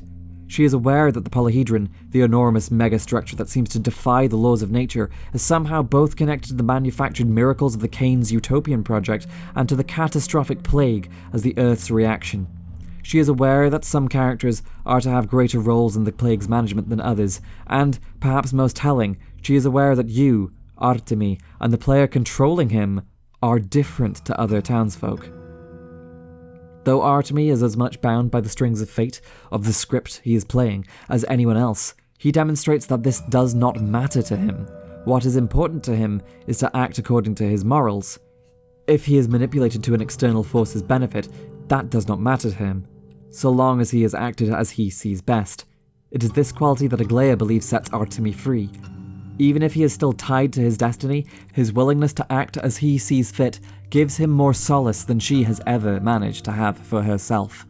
Her final acts in the game, to sign the writ of the Polyhedron's destruction and to make her escape, are tragic, the last desperate attempt at demonstrating her agency by a figure who's already known that all her efforts would be fruitless, and yet she was compelled to try anyway. In the face of inevitability, it is sometimes better to stand and roar against your fate, against God, even if it seems pointless. To quote Thomas Dillon, "Do not go gentle into that good night. Rage, rage against the dying of the light." The Utopians, as a group, have very little screen time in this iteration of the game. However, I feel it important to at least address each of them in short here. They'll get more coverage in the following routes of the Bachelor and the Changeling, but in the interim, they do still play some role in Artemi's view of the town and its people. Andrei Stamatin is a charismatic, dangerous, and sharp owner of the local drinking establishment and a dealer in Twirin. He and his troubled brother, Peter, are responsible for the creation of much of the town and are the architects of the Polyhedron, the superstructure that defies nature. They, along with a third architect, were also responsible for the cathedral, a great, looming structure in the stone yard that, for all its grandeur, remains empty and soulless. The various scattered staircases abandoned through the town are their creations too, prototypes of their Polyhedron project. Andrei remains the more upbeat of the pair, regarding himself as the bulldozer that clears the way for his brother's brilliance, though this has at times led to other dangerous problems, including the murder of a third architect. They have both fled to the town for various breaches of the law, though whether that is the law of the nation, the laws of nature and physics, or both, is left deliberately unclear. During the diurnal ending, he is seen angrily mourning the loss of the Polyhedron, swearing revenge for its destruction. His final words, "My path was called larger than life. There isn't a single boundary I haven't broken. I've done everything I ever wanted to." Peter is the gentler of the pair, a troubled artist and an addict to Twirin, the town's local hallucinogen of choice. His house is littered with paint and sketches, the feverish scrolls of both brilliance and madness. Where his brother's role is to demolish old boundaries and rules, his role is to rebuild in brilliance, or hubris, depending on your perspective. He has some kindness and compassion in his heart too, and will adopt Grace, the young gravekeeper, a fellow misfit, if they both survive long enough. His final words, "My path was called the Calligrapher. They wouldn't let me forget what I'd done, but they couldn't kill me. This means that this is just the beginning." The Kane family, much like the Olgimskis and Sabarovs, are the third powerful family of the town. They are also not given as much screen time in this route as they'll get in subsequent routes, however their role in the events of the game is still important.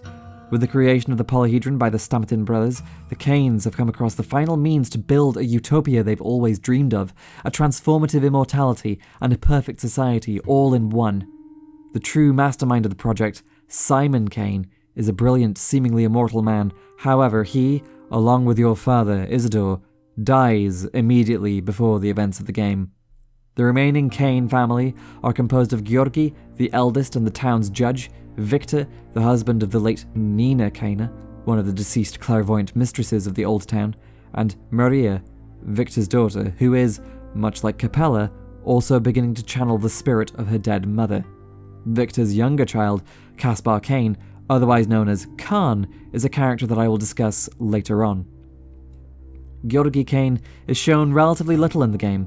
His main objectives appear to be to ensure the survival of the Polyhedron and the miracles of the town, and to continue the project of the deceased Simon.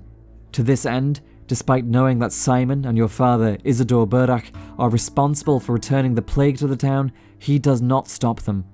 In the diurnal ending, it is shown that he regards this as a necessary step, a sacrifice in order to advance humanity and advance the miracles of the town, or a test that must be passed. His house is called the Crucible, and he is shown as a man in a workshop, a sculptor and creator of both physical things and of people. His final words, "My path was called necrology. Few can survive the trial of death. I did everything I could so that a handful might pass the test." Victor Kane is a man of few words. His interactions with Artemy are very brief.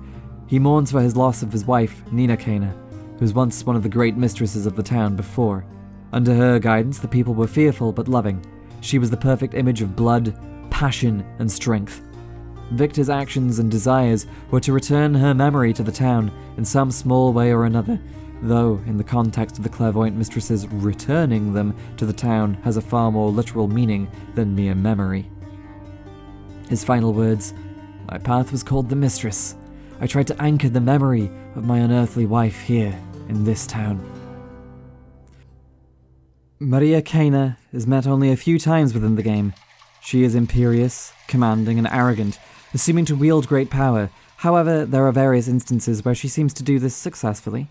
She interacts with Clara and Capella, presuming that they three will be the new mistresses, and during at least one interaction, alters the game's mechanics in order to prevent you from interrupting her further. Through the course of the game, she appears to become more and more detached from reality and more involved with talking to the unseen ghost of her mother. How much of that is her genuine clairvoyance, and how much is her perception of reality slipping in response to stress, is left unclear. Her final words, "My path was called the return of magic. I wanted the power to create a place of miracles and precious anarchy." The last of the Utopians, unrelated to the Kanes, is Eva Jan, a dreamer and lost soul. Living in the abandoned observatory, another experimental structure like the cathedral and the polyhedron. This building, created by a man named Farkhad, the deceased architect that once worked with the Stamatin brothers, has its own curse. Whilst the polyhedron could preserve and augment a soul, the observatory, quote-unquote, stretched it out. Most were unable to stay in such a house for long, except for this young woman.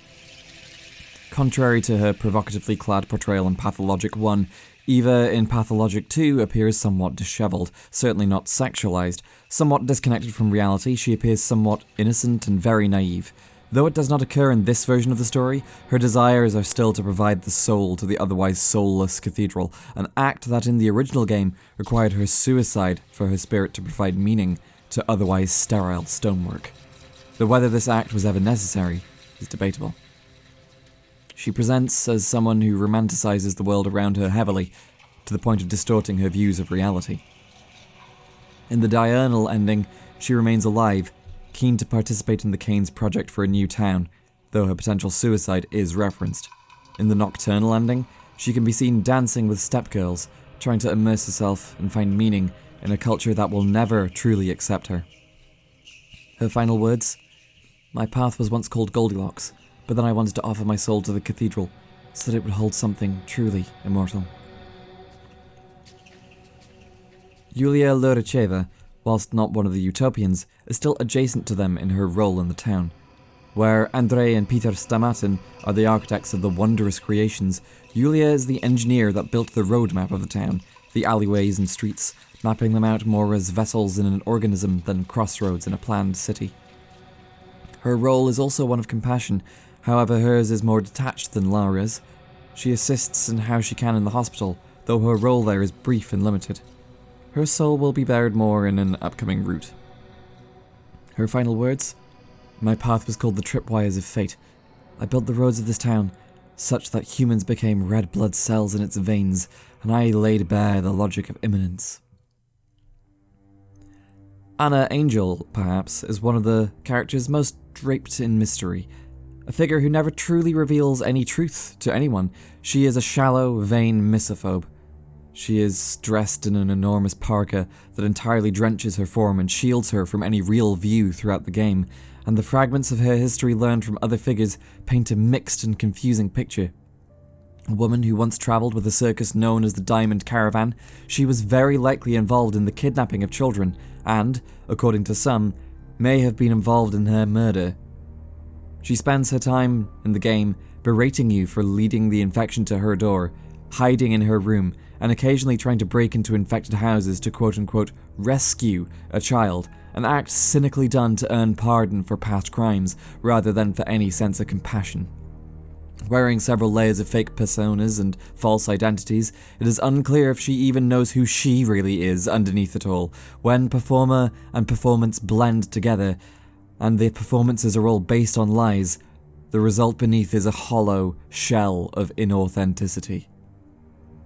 Her actions appear only to have cynical motives, means of hiding herself further or avoiding discovery for who she really is. Even in the final moments of the game, she still only shows childish fear and further obfuscation of her identity. Though her story is to be explored further in an upcoming route, she remains the living embodiment of the phrase, the mortifying ordeal of being known. Her final words, "My path was called the Angel of Death. I'm not sure myself why I was in the caravan. Forgive me, please, I promise I'll be good." The remaining children of the town are the main group that Artemy is destined to protect. In his goal of creating a future town where they may continue their culture in future, Artemy's path is distinctly a forward-facing one. His role in nurturing and protecting the town's future is most closely seen in his actions to protect the other children. Notkin, the first of the kids that Artemy interacts with, is presented as an adolescent, clad in two big clothes, one foot still in childhood, with a connection to simple, more earthly things like playing with cats and dogs, and lies in opposition to the rival gang that plays with dreams and polyhedrons. He, like the adults before him, represents the town's future connection to nature and to its own humanity. His first interaction with you is one of imploring justice, a very human question of whether it is ever justified to kill another man. This question returns to haunt you at multiple parts throughout the game, and the fact that it is put to you by an earnest teenager, a child, albeit not entirely an innocent one, lends it more poignancy. Notkin's childlike naivety is contrasted by his attempts to be somber and a serious leader, going so far as to semi-adopt the stray kids of the town, and attempts to protect them and save their lives when plague breaks out. His attempts to investigate an infected house with you are a noble endeavour, though a costly one, likely to infect him. Of all the characters in the game, he is most likely to be the first that is infected, and, even if cured, the most likely to be reinfected and the most likely to die. In your dreams, the powers that be comment that they believe he will be the first to venture through the door to death. In the diurnal ending, he can be found listening to the words of Taya Taichik, the future of the town's earthly endeavours, resting on his slender shoulders. His final words, "My path was called a half soul more. I wanted to create a real utopia, a fraternity of boys and pups, girls and kittens, tots and cubs." Standing in opposition to Notkin is Caspar Kane, otherwise referred to as Khan. Much as Artemy is of the earth and Daniil, the Bachelor, is of the polyhedron and utopian dreams, such is the dynamic of Notkin and Khan. Bold, assuming, and not entirely kind, he is far more a boy trying to play the role of a harsh king than a forever young Peter Pan in a forever childish polyhedron. He takes his responsibility with some seriousness, bordering on the precocious, reflected in the small snippets seen of him interacting with Capella, and his sense of duty in clearing the house of the dead. He is otherwise an unusual one for Artemy to protect, more resembling the other utopians than anyone else. However, he is to be part of the town's future balance. His role, as seen in the diurnal ending, is to one day marry Capella Olgimskaya and form a new dynasty, joining the utopian dreamers to a future representative of the common townsfolk. His final words? "My path was called the High Day. If not for the plague, I'd have seized power from the adults and instituted a dictatorship of the children. But Capella had a better idea." The next two children that you encounter form the emotional core to the story, Sticky and Murky. These kids, their birth names forgotten, are both orphans, and both look to you as a father figure, and both, in turn, remind you of your own father's actions. The first, Sticky, is a young boy, barely past 12 years old, and orphaned after his father went to war and his mother died due to sickness. In the years before your return to the town, your father, Isidore, treated him with some kindness and allowed him to stay in his warehouse and tinker with the potion makers and equipment. Though lacking anything much of a formal education, he is sharp-witted and able to assist you on more than one occasion, the most memorable of which being when he offers to help sneak into a store and steal you vital equipment whilst you distract the shop's owner. Without fully understanding exactly what you're doing, he still watches your work keenly and can offer helpful advice on occasion. His memories of your father are fond ones, of a caring, paternal grandparent who looked after the town and its people. His role is to both act in place of a son and future pupil of yours, and to remind you of Isidore's kindness and compassion. The positivity with which he regards you as a father figure is the same positivity that you regarded your own father. Murky, in contrast, offers you a confused and conflicting relationship, reflecting the confused parts of your own relationship with Isidore, your father. A young, homeless girl, she first meets you in Notkin's lair and seems wary and hostile towards you.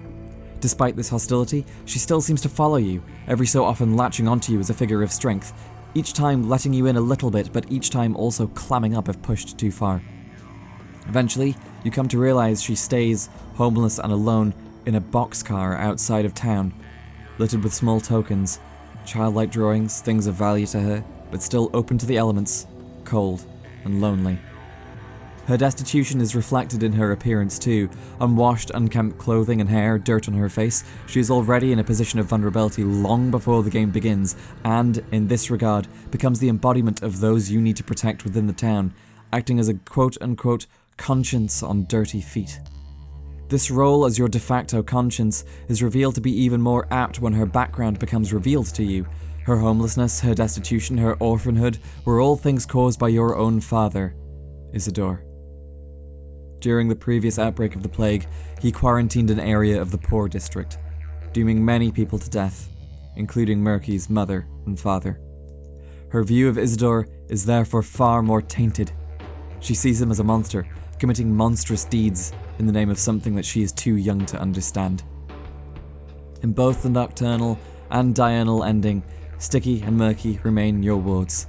They, as the children you have effectively adopted, will follow your path wherever that may lead. In the diurnal ending, Sticky is to become your future pupil, and Murky is given a home under your roof. In the nocturnal ending, Sticky remains your pupil, though of a much different sort, and Murky, in some strange irony, is the one to offer you her boxcar as a roof over your head. His final words: "My path was called In Defiance. I almost tracked down that weird creature, but then I found a better goal. I'm going to become a real doctor." Her final words: "And my path was called Feed the Doll. I also wanted to be with Mom and Dad." Taya Taichik, the last of the children under your care, is found within the termitary, and viewed as a holy child by the kin who live there. The daughter of the now-deceased overseer, she is afforded a leadership position. A strange contrast, as the biggest, most brutish and scariest of the peoples met in the game are led by the smallest and youngest girl. She is clearly adored by the kin who follow her, and she and they feel a sense of solidarity. Despite your best efforts at cajoling and persuading, she refuses to leave the termitary unless all the kin may leave with her. Despite her commanding the power over the entirety of the kin, she is still, at heart, a very young and immature child. Even in her final speeches in the diurnal ending of her game, her moral edicts are interspersed with commands about candy and other such childish things. In many ways, this immaturity reflects the position of the kin. In a new world, the old ways have died out, and her own rebirth and relearning in their place must also ensue. In the diurnal ending, she is seen giving out her new commands as the moral and quasi-religious leader of what remains of the kin, merely play-acting a role, but acting it with such confidence that it should eventually become a truly authentic one. In the nocturnal ending, she is seen sitting atop the polyhedron, once more inheriting her role as a soon-to-be clairvoyant mistress of the town, the mistress of the bulls. Her final words? "My path was called something or other, I forget. It had something to do with bulls." A Spitty, an unusual witch-like woman, scared and haggard, with a blown pupil, is one of the few other members of the kin with whom you have closer interactions. She speaks for the kin and speaks for the future that she wishes for them. She is first met in the graveyard outside the town, burying your father's body alongside the rest of the kin, and approaches you afterward to give you your father's inheritance, both in his physical effects and in the burden of his responsibility. She holds you with affection and compassion, and in you she rests the hopes of the future of the kin, going as far as dying to protect you if you let her treat the children in Notkin's warehouse in your place. By nightfall, she is found in her burnt-out house on the edge of town, approached by various members of the kin. In them, she speaks of ideals of rebellion, of reclaiming the land back from the town and allowing the kin to return to their world of bulls, of miracles, and of animism. Her predictions about the cause of the plague are not unfounded. The town and its leadership in building the polyhedron did sink a spike deep into the heart of the earth, a truth that you literally see for yourself. Her solution, however, is the unusual one. Her ideals call for a return to the past, not a pursuit of the future. In the diurnal ending, she is one of the few characters that will berate you and mourn your choice to remove the polyhedron and let the Earth's blood spill. In the nocturnal ending, in the return to the past world of miracles, she lauds your choice. Whilst nearly every other character has died or left, or been changed alongside the changed world, Aspity is finally at peace. Her prophecies of a return to the old ways were carried out, and her hopes in you proved true. Her final words: "My path was called Earth. I could have told you all why the black soil is not to blame for this catastrophe." Foreman Oyun, one of the last surviving members of the kindred, appears relatively late in the game. A giant of a man, he is first seen dressed in steppe garb, wearing an enormous bull mask, every bit a half-man, half-animal minotaur. In this, he reflects the nature of the kin themselves, 1 foot in humanity, 1 foot in a mythical past, a past that Oyun himself describes as an animalistic one. Whilst he is not an unintelligent character, his views are traditional and narrow. He understands the world in the kin's terms and bids you engage in the tasks in the kin's ways. Despite his attempt at command, he is unfortunately a powerless character. Where he feels his role should be one of respected strength within the kin, he is in fact only to act as an overseer, an underling to the Olgimsky family. The world he understands is slowly dying out, and he, like the Orochs before him, is soon to fade with it. He was, in fact, always your father's murderer, though this was the mercy killing of a feverish, infected, and unwell man, the culling of a sick member to protect the herd as a whole. The world around him is moving on, whilst his ways are stagnant and unfruitful. Despite believing in the way of strength, he is forced to kill Isidore, a man he believes is wiser, stronger, and more worthy of leadership. He is locked away from the termitary, unable to get back to his people. In his struggles to return, he is shot like a dog by the Olgimsky's guards. He is unable to find the mythical Orochs to save the town. His raw strength means little in a world more composed of machinery and industry than magic. On the discovery that he murdered your father, you may confront him about this. He does not fight you and is willing to succumb to your judgment, the last marks of honor in his fading life. If you choose that he should die, he will be sacrificed within the abattoir, and you will dig the grave for his corpse. If you allow him to live, he may be seen in the diurnal ending, also listening to Taya Taichik's sermon. His final words: "I am a servant, broken by another's will." The stage. The play itself is orchestrated by those backstage. On a meta level, the true backstage in the real world is the game's developers, but in true form to Pathologic, these boundaries are somewhat blurry. They have their own appearances within the game, and their avatars become characters in their own right. The director of the whole play, Mark Immortal, is an enigmatic and aloof figure, eccentric in appearance and sadistic in his outlook. His entire goal is to deliver the most engaging possible performance to his audience. He has no past, no future, and, if he should appear within the game, there is a distinct impression that it is part of an intended scene that he has arranged. There is some blurring of lines as you, the player, are both actor and audience all at once. The main times he will interact with you are if you should fail, die, and end up in his backstage arena. His ongoing discussions with you through these repeated encounters with death are of an interesting nature. On one level, he will criticize you for your failure to adequately play the role of Artemi Burach correctly, yet on the other, he will praise you for your individuality and ability to make your own decisions. On one hand, he will berate you for succumbing to death, but on the other, he will only discuss the meaning of death with you should you die enough times. His outlook is eventually laid bare. His theatre of cruelty is, in a Brechtian sense, a critique of video games, of conventional storytelling, and even of most Western philosophy. It is difficult to fully say what his entire thesis is, as there are still 2 more campaigns to be released, but it is apparent that it is, in his view, only through facing suffering, death, and inevitability that we can truly learn from it. In the Harrispex's case, the eventual lesson is deceptively simple. Death can be avoided through something greater than the sum of one's body, that it may be, in some senses, defeated through a community, through forging a future that extends beyond your own, and through your own sense of self becoming tied to more than just your single, frail, physical body. This lesson, however, is not likely to be the only one drawn. The Bachelor and the Changeling are likely to draw markedly different conclusions. Mark Immortal, for his part, is merely there to foster the analysis and the criticism, to guide you to your own conclusions, not to dictate answers.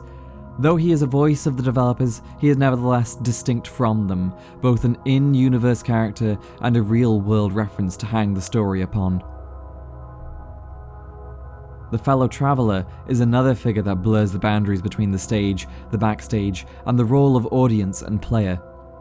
In the opening tutorial, laced with metaphor, you find yourself in a train car, a cramped wooden box. Within your train car, the Fellow Traveler is first met as he steps out of a coffin, another cramped wooden box. Much in the vein of Russian folklore, he is travelling alongside you, perhaps to the same destination, and has his own agenda too, and appears enigmatic, inscrutable, and very likely not someone to be trusted. Though it is never explicitly stated, the Fellow Traveler appears to be Death himself. On a meta level, Death comes to the town alongside you, the player. The game would not occur, the stage would not be set, and its characters wouldn't be subjected to the plague unless you, the player, chose to play. The Traveler tells you that he is also coming to the town to take something of a harvest of sorts, a harvest of lives, innocent or not. He, however, appears not only to be death of the townsfolk, but the death of the play itself. His role is to disrupt the play. Where Mark Immortal's actions are to push the game into further levels of suffering, the Fellow Traveler appears and will trade you extremely valuable items in return for junk, disrupting the intended tragedy. Where the game will prevent you from buying food after the Inquisitor's arrival, the shops will only trade in food coupons, the Fellow Traveler will sell you these coupons at a vastly reduced rate.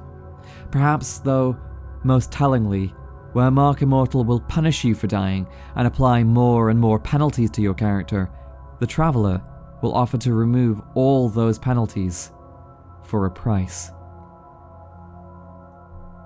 With all the suffering removed, all the intended purpose of the theatre of cruelty, the purpose of Mark's play, the purpose of tragedy itself becomes obsolete. The Fellow Traveler has killed it. On completion of the game under these terms, the final day, the ending of the game, is removed. Death, in the end, won, and in the place of a narrative conclusion comes an abrupt cut-off, heralded by Mark Immortal and the other actors upon the stage, informing you of your failure.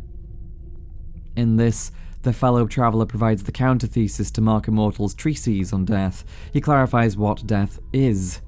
Death is not merely the ending of a life or the absence of it, but the removal of meaning itself. Even in the suffering portrayed by Mark Immortal, all of it had meaning. It had tragedy, emotion, passion, despair, fate, all of it. In the world the Fellow Traveler brings, this meaning is snuffed out, and all that is left is a hollow nihilism. The short version? Don't take the deal. It won't help you. The stagehands, too, form an equally important part of the running of the play, appearing as morph-suit-clad tragedians or tall, imposing bird-beaked executors. They form another blurred part of the stage's boundaries. On one hand, within the stage play, orderlies dress themselves up with protective cloaks borrowed from the town's local theatre, bird beaks and masks included. These protective cloaks serve to keep the orderlies moderately shielded from the plague, yet also appear as literal omens of death, carrion fowl arriving to prey on the deceased. On another level, such stage cloaks are worn by fourth wall breaking stagehands who inform the player of what they are to do, and then return back to playing their assigned characters. To quote the game's design documents, There are the events taking place in the town, which are real, and there is their stage adaptation, which is also real. There are the actors who play the protagonists and reenact the events of their lives, since upon loading, you're reliving that short or not so short stretch of their deathbound journey. The actor walks into the town looking for inspiration, walking the hero's path. And there's a fluid ambiguity in not having a clear way of telling who you are right now. The real Harrispex or Bachelor living his life about to die, or merely an actor playing his part and thus getting a chance to go back to the past. The final character from the backstage to appear is the Rat Prophet. An unusual figure, he also blurs the bounds between the fiction of the game and the metafiction of the stage. He appears to be, in some ways, demonic, yet he is not a creature of the steppe, as many of the magical beings in the game are, but more a creature of the stage that is accidentally let loose. On one level, his influence is terrifying. He is seen eating the dead with grace and seen poisoning the mind of Katerina Saburova. However, on another, he is often jovial, regularly breaking character, revealing himself to be merely a small actor wearing a mask. He himself is a contradiction, and therein lies his power. Whether we will ever find out more about him is yet to be seen. Part 3. Themes. Humanity against nature. In many recent works of fantasy fiction, nature is presented as a passive force, a balance to be protected, oft composed of beautiful waterfalls and streams or woodland glades. Pathologic 2 instead presents the forces of nature as far more awesome and terrible, things older than humanity and far stronger, far more dangerous. Death itself, and its manifestation in the plague, is presented as an immutable force of this nature, a thing so powerful and beyond human understanding that it feels like a horrific eldritch deity. The setting of Pathologic 2 during Russia's industrialization therefore comes as no surprise. The beginning of the 20th century heralded a change in the way much of humanity lived. Where once individual people lived or died at the whims of a cold, callous world, new technology granted previously unknown degrees of freedom. People were living longer, traveling further, and becoming more interconnected with one another. Slowly, the forces of nature weren't something to be hidden from, but things to be harnessed or contained or utilized. The magic of the unknown slowly gave way to reason and science. Humanity, no longer so bound by previous limitations, achieved many seemingly impossible things. Flight, quick worldwide travel, birth control, vastly extended life expectancies, minute calculations of the laws of physics, a myriad of human endeavors springing up in such a short space of time. In contrast to the confusing and chaotic natural world, humanity imposed order and regularity. This contrast is reflected in Pathologic, most clearly in its factions, their divisions, their superstructures that represent them, and even in the two major endings.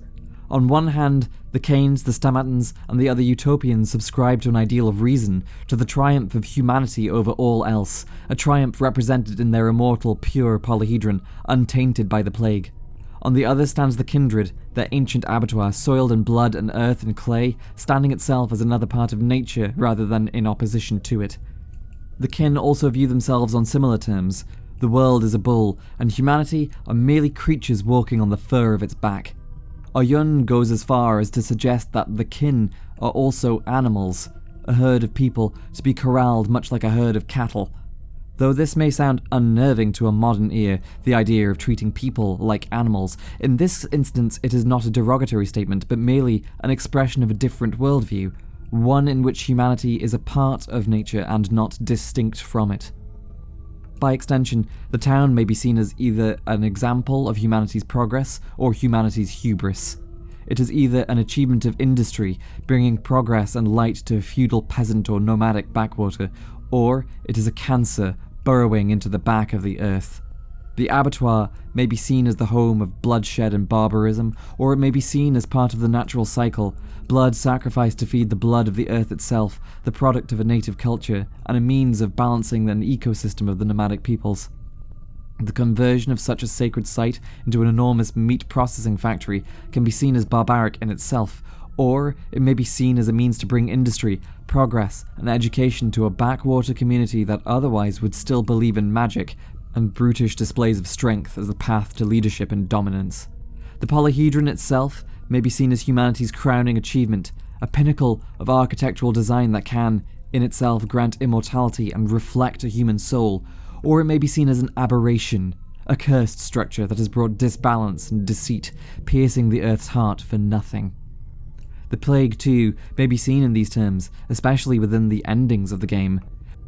The diurnal ending shows humanity's survival, the survival of the town and its progress towards a new generation. However, this is achieved at the cost of miracles, and at the cost of the wonders of the old natural world, and at the cost of much of the kin.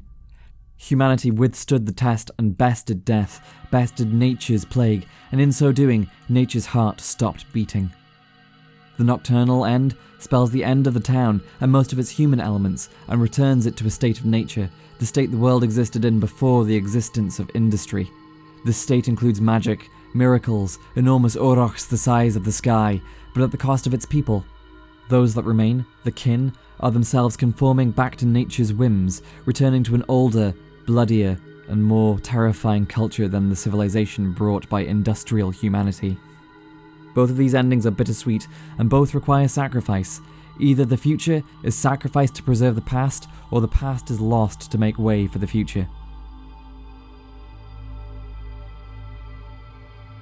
Tradition against progress. An interrelated, though subtler conflict is that of tradition against progress. Although often those closer to nature, such as the kin, are more inclined to stick to tradition and the utopians vie for progress, this is a conflict that is experienced more on the interpersonal and internal level than a societal one. The kin, as a whole, are undergoing societal and cultural shift. Their original steppe culture of nomadic herding is no longer viable, and in its place they have taken to work in the industrialized abattoir, uprooting their heritage in the process. There are some, like Aspiti, who cling to the old ways, refusing to change as the world changes around them, rejecting the new world in its entirety. There are others, like Oyun, who attempt to engage in the new world whilst applying the values of the old and remain lost and confused. The fact that the future of the kin rests with a small 5-year-old girl is significant. Tyre represents their only salvation, a move away from their stagnation, whilst also not representing an outside, unwanted influence on their culture. The kin, divided amongst a confused series of loyalties, quickly become fractured and draw you into their internal violence. However, you too are affected by this ideological conflict. The ideals of the Menku, the sacred surgeons, are also changing. The traditional roots of your father, Isidore, are of dubious value in the modern world. In an effort to adapt and change, you, Artemi, were sent to modern medical school in the capital prior to the start of the game, and yet this change is seen as an alienation from your culture. You have one foot in both worlds, looking towards the future, the prosperity of the town and of its people, and one in the past, of the kin, of shamanistic practices, of blood sacrifices, magic, and miracles.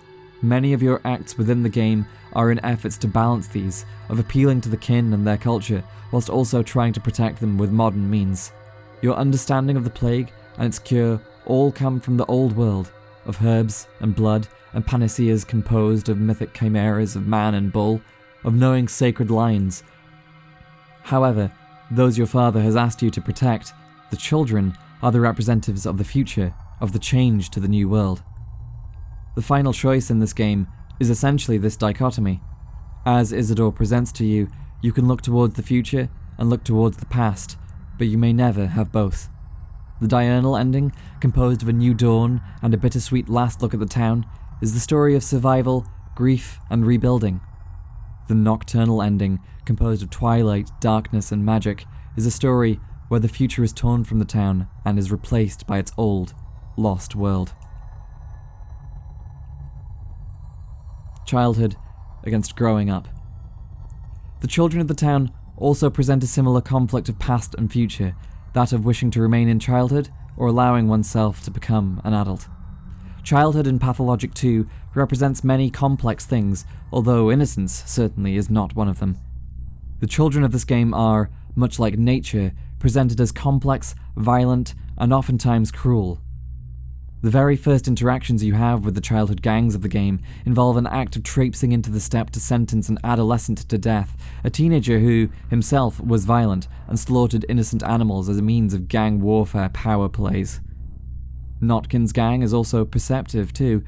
Notkin himself is one of the first people to see past the rumours of your patricide and seems to instinctively know your innocence of that particular crime, whilst also holding no illusions about the other blood on your hands. However, despite this, there is still a certain sense of naivety and wonder. Half the children of the town are infatuated with the enormous polyhedron superstructure, a tower composed of dreams and miracles, of wishing to stay within childhood forever. Khan himself is an interesting figure in this regard, an arrogant king of the children, yet also somehow halfway a Peter Pan figure, commanding and imperious like his sister, yet also still a child, still with simplistic and naive hopes of a childhood takeover of the town. Both gangs of children, Notkins and Khans, participate in a game of finding secret caches, which you can participate in too. The laws of this game are both very innocent and very serious all at once, in the way of all children's games. Their rules are clear that you must leave something of equal value to what is taken, which they implore you to listen to. The other games you run into are all equally filled with naivety and earnestness. The children even bid you to quote-unquote summon a train, which, if you try to do, may surprise you with the results. The other games the children play are not merely frivolity. They mimic the behaviours of the adults around them. On more than one occasion, the actions that adults have undertaken, such as the harassing of stepgirls or the burning of suspected witches at the stake, are then play-acted by children the following day. These become increasingly morbid, play-acting at murder and violence, or even harassing other children for the actions of their mothers and fathers. Though it is debatable whether any of the children are truly innocent, they are certainly the products of their parents. The town's future rests on their shoulders, and though there may be some changes, many cycles of ignorance, violence, and confusion merely seem to replay themselves, over and over. This is not only shown with the young children in-game, but with the young adults too. Nearly every character is prone to making their parents' mistakes. Younger Vlad, in his efforts to bring progress to the butcher business, ends up locking up and inadvertently killing nearly all the kin, continuing Big Vlad's callousness.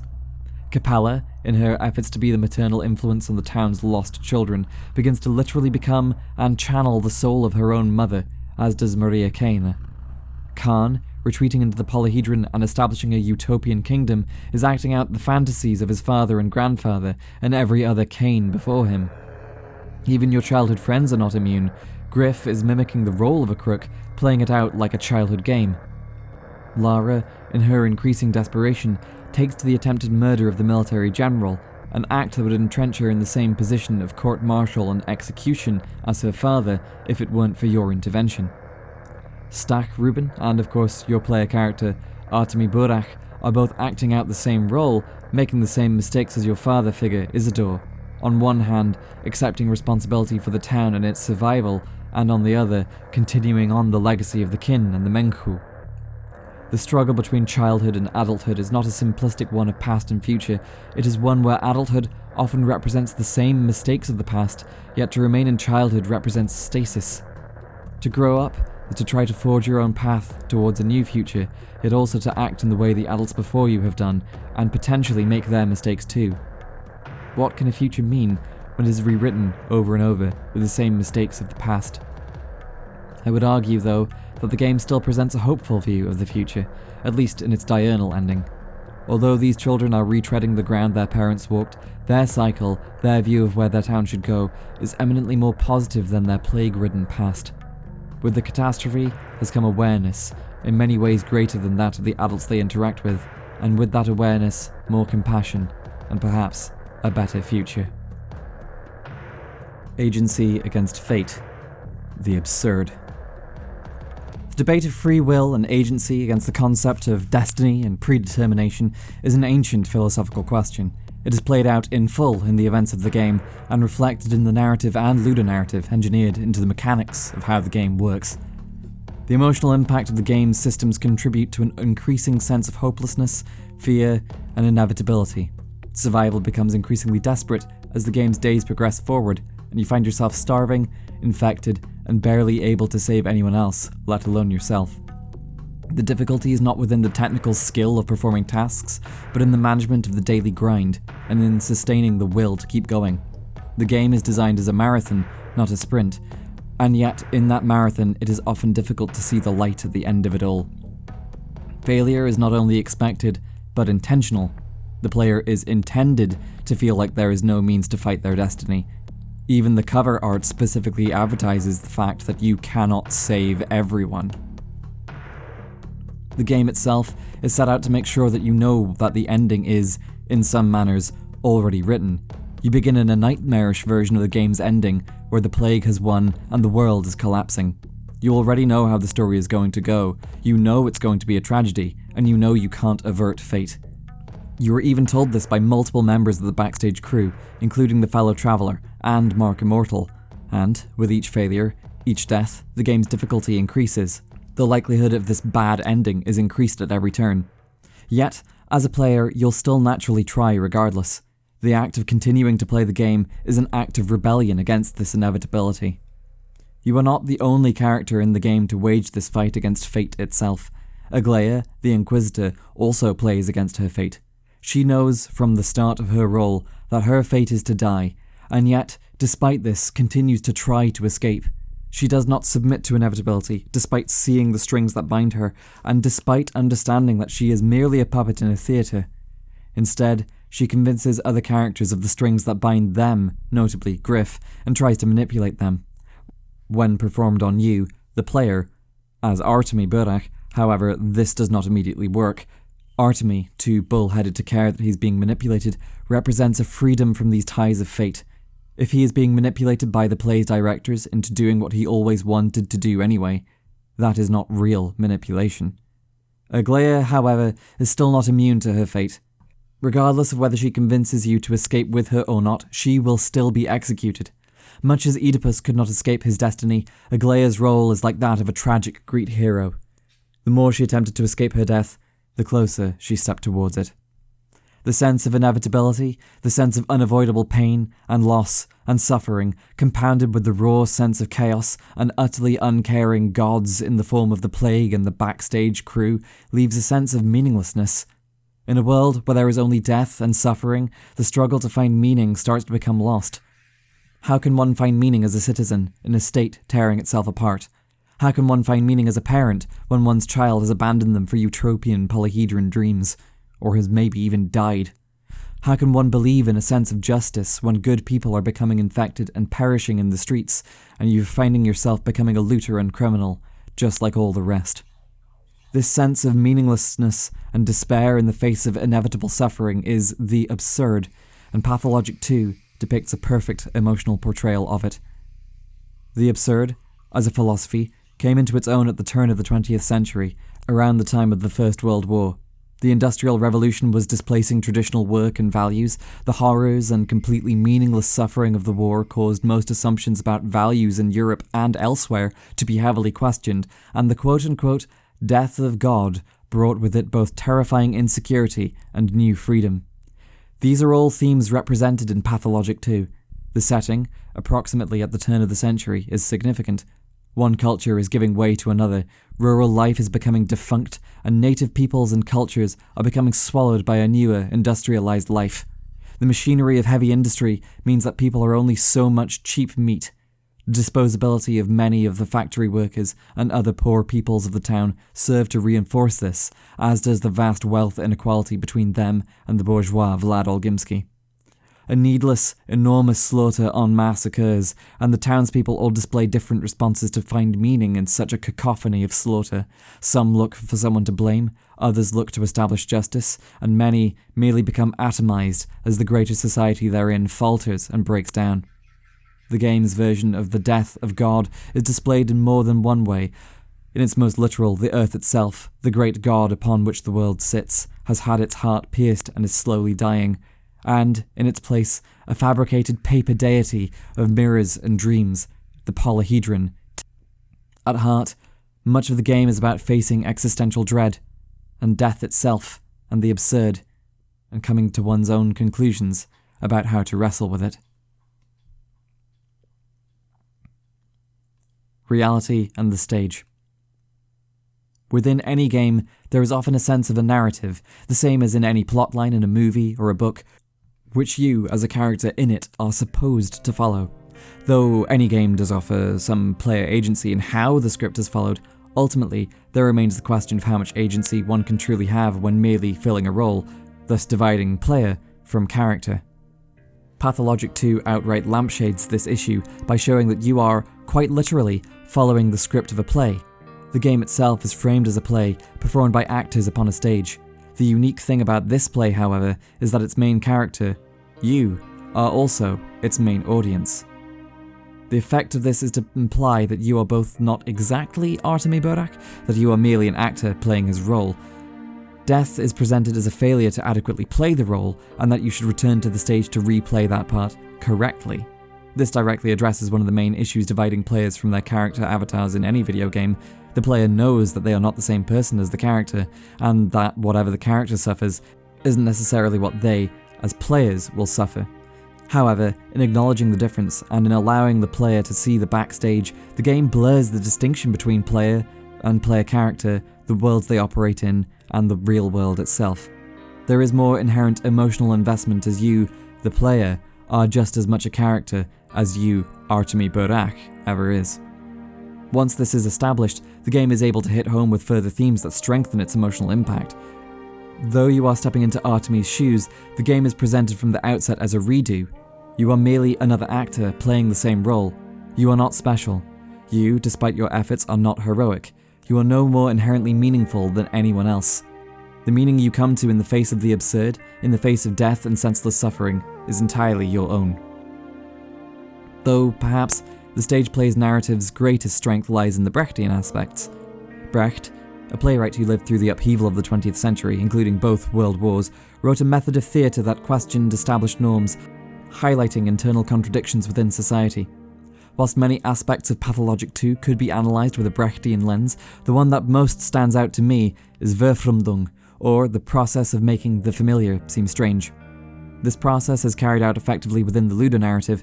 The design of the town's streets seems akin to any other town, until the odd back alleys and stairways that lead to nowhere start to build a sense of the alien.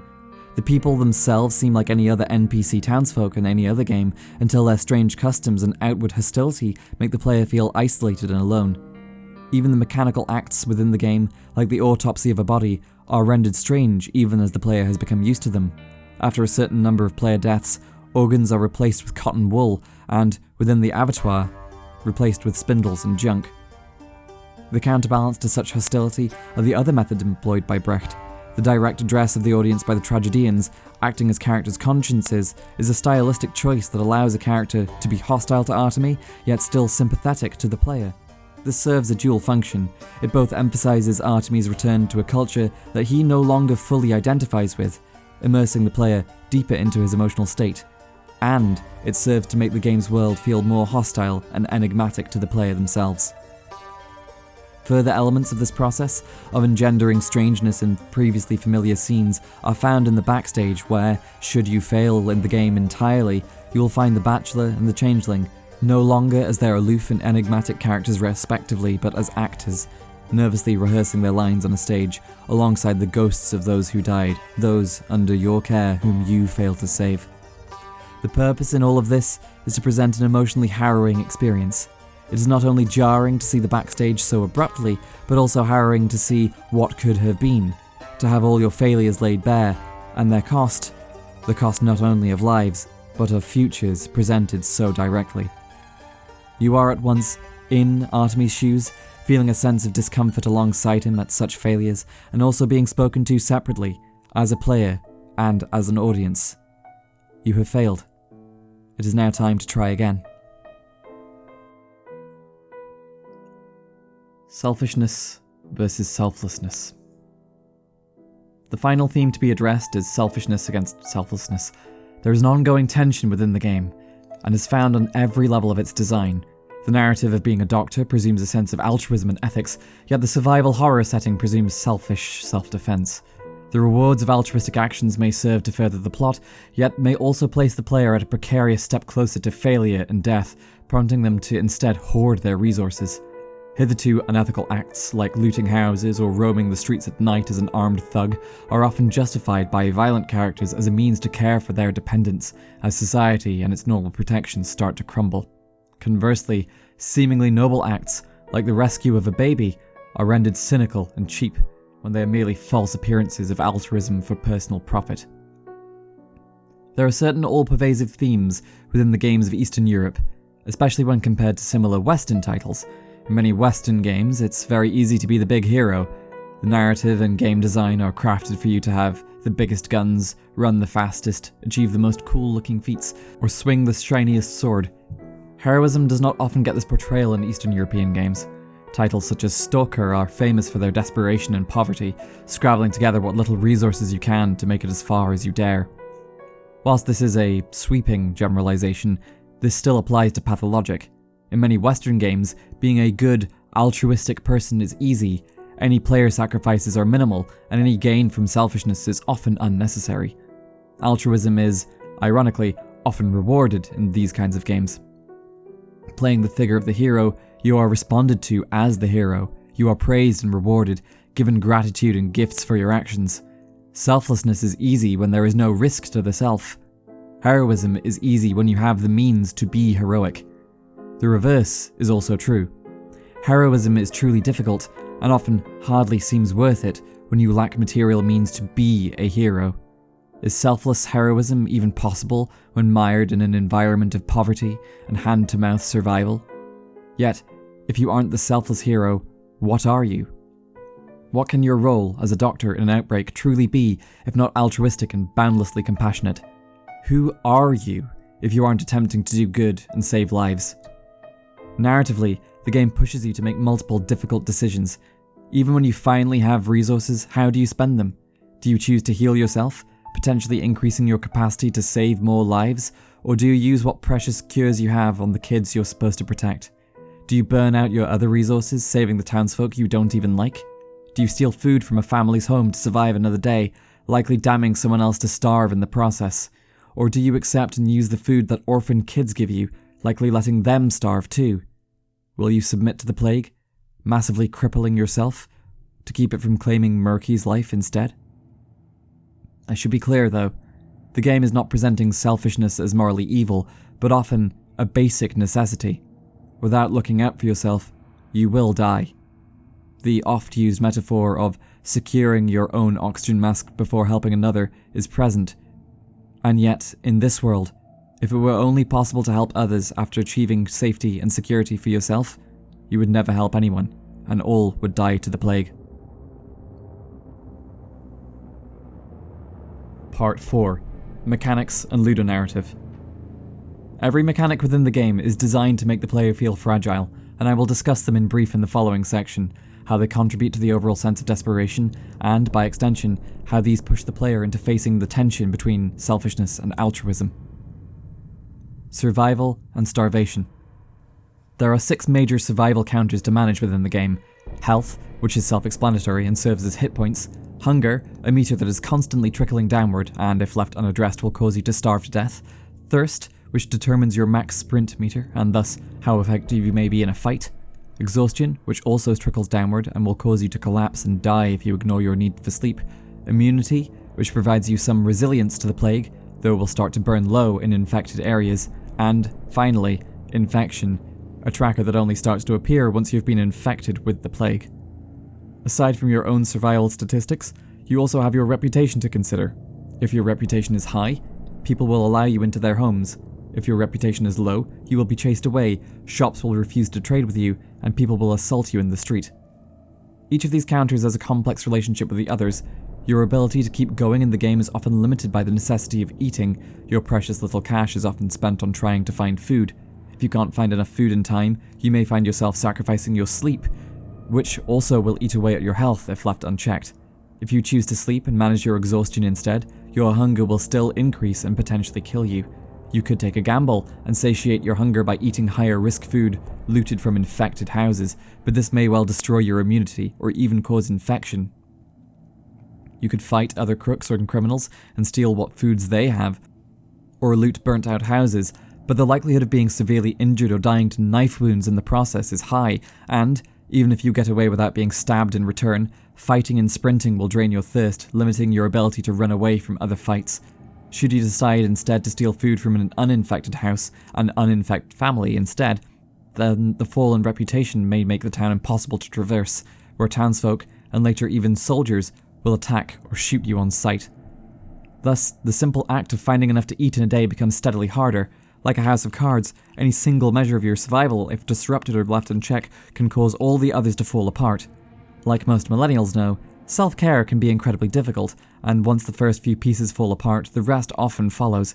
This can often lead to a death spiral, where a player has backed themselves into a corner and finds themselves starving, destitute, exhausted, and alone.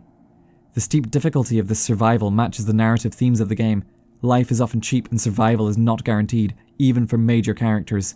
You are fragile, and your ability to keep yourself alive hangs by a thin thread, one in which you need to take every resource and advantage you can get, even if it means sacrificing your altruism or other morality to do so. Even if you do take advantage of everything you can, death and failure are still practically an inevitability. Your destiny is to die, and die again. The faltering economy. With such an emphasis on raw survival, the town's material conditions and economy also become a central focus of the game. The most obvious example can, again, be found in dealing with hunger and food.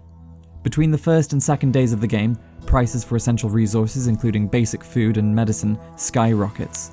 As the town is isolated from the outside world and external trade halts, it becomes apparent that whatever the town has is all it has. The townsfolk panic buy what little consumable resources there are, and money stops having meaning. When the price of bread is 30 coins on one day, and nearly 300 on another, and 3,000 on the following, cash has only as much value as people's faith in it. This steadily goes further and further out of control, and eventually, by the midpoint of the game, cash is dispensed with altogether for buying food, replaced only with food coupons. Of course, the daily reward in coupons given by the shambles of governmental authority is not actually sufficient to trade for enough food to survive. The various authorities are shown it to attempt to divide what little remaining resources there are equitably, but as scarcity increases, it becomes inevitably apparent that they are unable to provision even basic necessities. You find yourself selling whatever you have on you, just in order not to starve. Once more, as noted in the reviews for the original 2005 Pathologic, you may often find yourself in a position where you're trading away your only gun just for a loaf of bread. As quote-unquote legitimate means of survival are slowly taken from you, you may find yourself treading steadily less and less ethical grounds. You can trade away the antibiotics and tinctures that you should be using to save people. You can go into infected districts and trade basic medicine to sick townsfolk at extortionate prices. Worse still, you may find yourself prowling the streets, breaking into houses just to find something to eat for another day, or mugging people for what little resources they have. With just the slightest push, you find yourself acting just as violently as the nighttime thugs or the soot-covered looters. This also links back to the game's themes of selfishness and altruism, and to the sense of the absurd. In facing such abject suffering, where basic survival requires compromising your morality, what can you hang your identity on?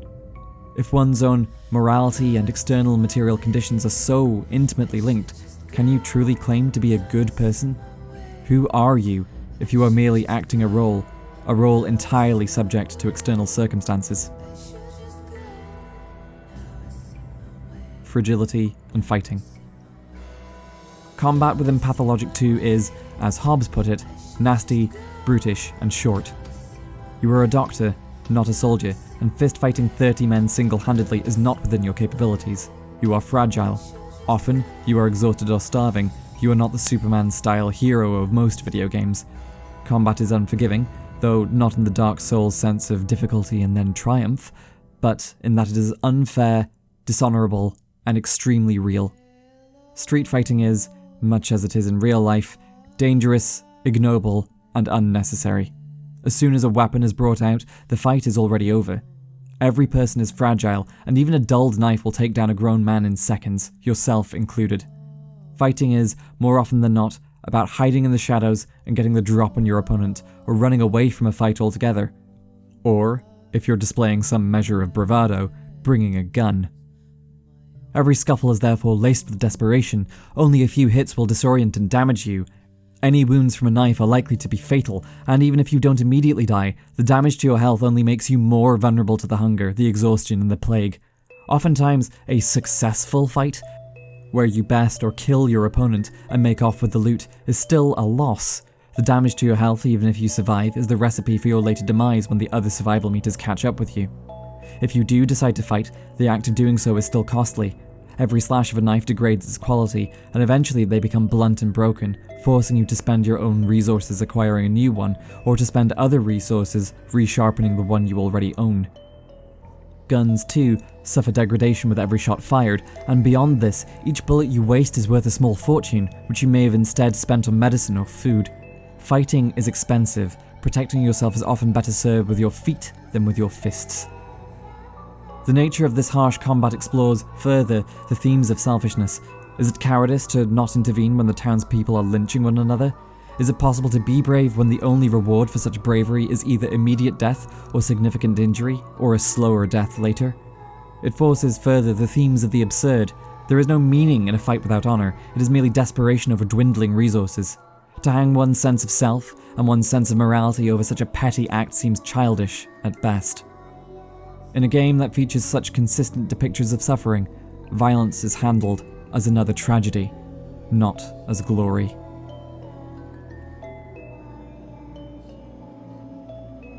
Infection, inevitability, infirmary.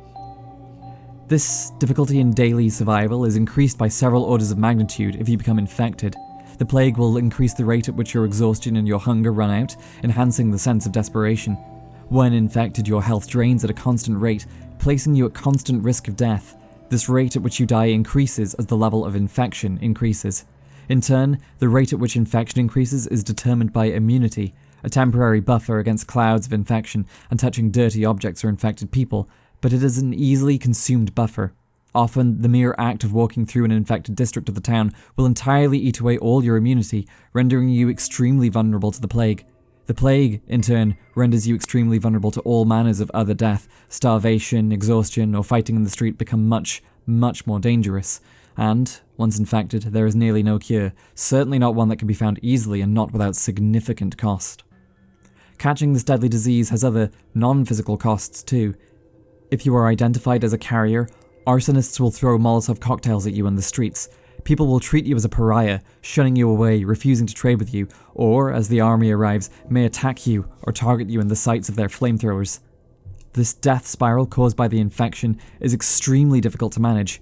Even if you have a good sense of using resources and time efficiently, the antibiotics required merely to keep the pestilence at bay, not even to cure it, are expensive and also damage your health. The painkillers and other medicines used to increase your health will cause exhaustion, and to manage the exhaustion requires sleep, which in turn allows more time to pass and allows the infection to return. It becomes extremely easy to become overwhelmed, and soon you find yourself barely able to complete any of your objectives or quests. The simple act of trying to see tomorrow consumes all your resources and leaves you destitute, emotionally and physically. There is a sense of degradation in all of this, that this infection renders you less than the person you were before. This is reflected in the art design. Those who are infected become shambling, bandaged creatures, faces covered as their identity is taken from them. Those who are adjacent to the infection, like the looters and the vandals, attempt to eke out a barely sufficient survival. All these people who may once have been moral or trying to do right by their loved ones, are reduced to mere roaming beasts, tearing at each other in some Dante-esque image of hell. The sand plague, nature, and death itself, which, in many ways are all the same thing, bring mankind low by forcing us to admit our most base instincts, abandoning lofty ideals, something that you, as a player, will also experience. Though you may cling to whatever ideal you wish, and may avoid becoming a complete monster in the process, you will still confront yourself as an animal, mortal, vulnerable, and small. The fear, apprehension, and sense of despair induced in the player is entirely intentional. The game tells you as much in the theatre of cruelty. The sense of inevitability, of being destined to fail, of even almost finding some comfort in lying down and accepting fate, is played out as you face an insurmountable foe. Not even a foe that you can train and become stronger and face with new knowledge. Your foe is your own decay. And to me, that enemy causes me far more fear than any monster.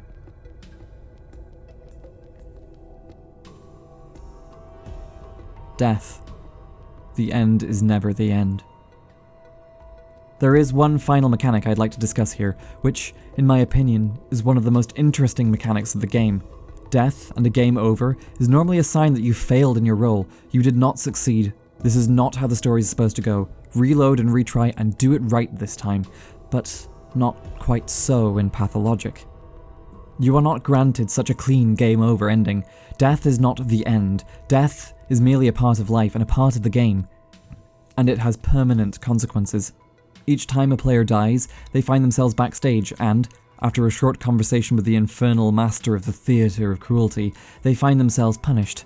The first few deaths seem to pull their punches, until you quite quickly find that your maximum health points are being whittled away to fractions of what it was before, or your exhaustion or your hunger increases at an even faster rate than previously. At first, this seems phenomenally cruel. If you found the game so difficult as to fail and die, the game's response is to increase its own difficulty. It also seems impossible to ignore the consequences of this. These penalties are applied retroactively to every save game on your profile. You cannot save scum your way out of the punishment of death, and every last death is meaningful. There are multiple purposes to this. A player may not be so reckless with autonomy as to throw his life away meaninglessly. There is also a further sense of immersion, where there is permanent punishment to the player, a greater sense of caution and care, and, as a consequence, a greater sense of fear and desperation when things are looking bad. When Artemis starts to die, the frantic search for a way, any way, to save yourself becomes that much more real for the player. The game further prevents you from save scumming by presenting you only limited places you can save the game, and by forcing you to continue on even after you've died and been punished. You cannot undo the consequences of death, so there is no point in turning back.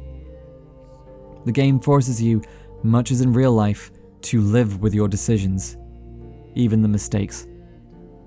It becomes apparent, though, that despite the fact the game punishes you for dying, it also expects you to die. You are told not to fail, and yet expected to fail. But this too is part of the play. The emotionally harrowing effect is the intended effect.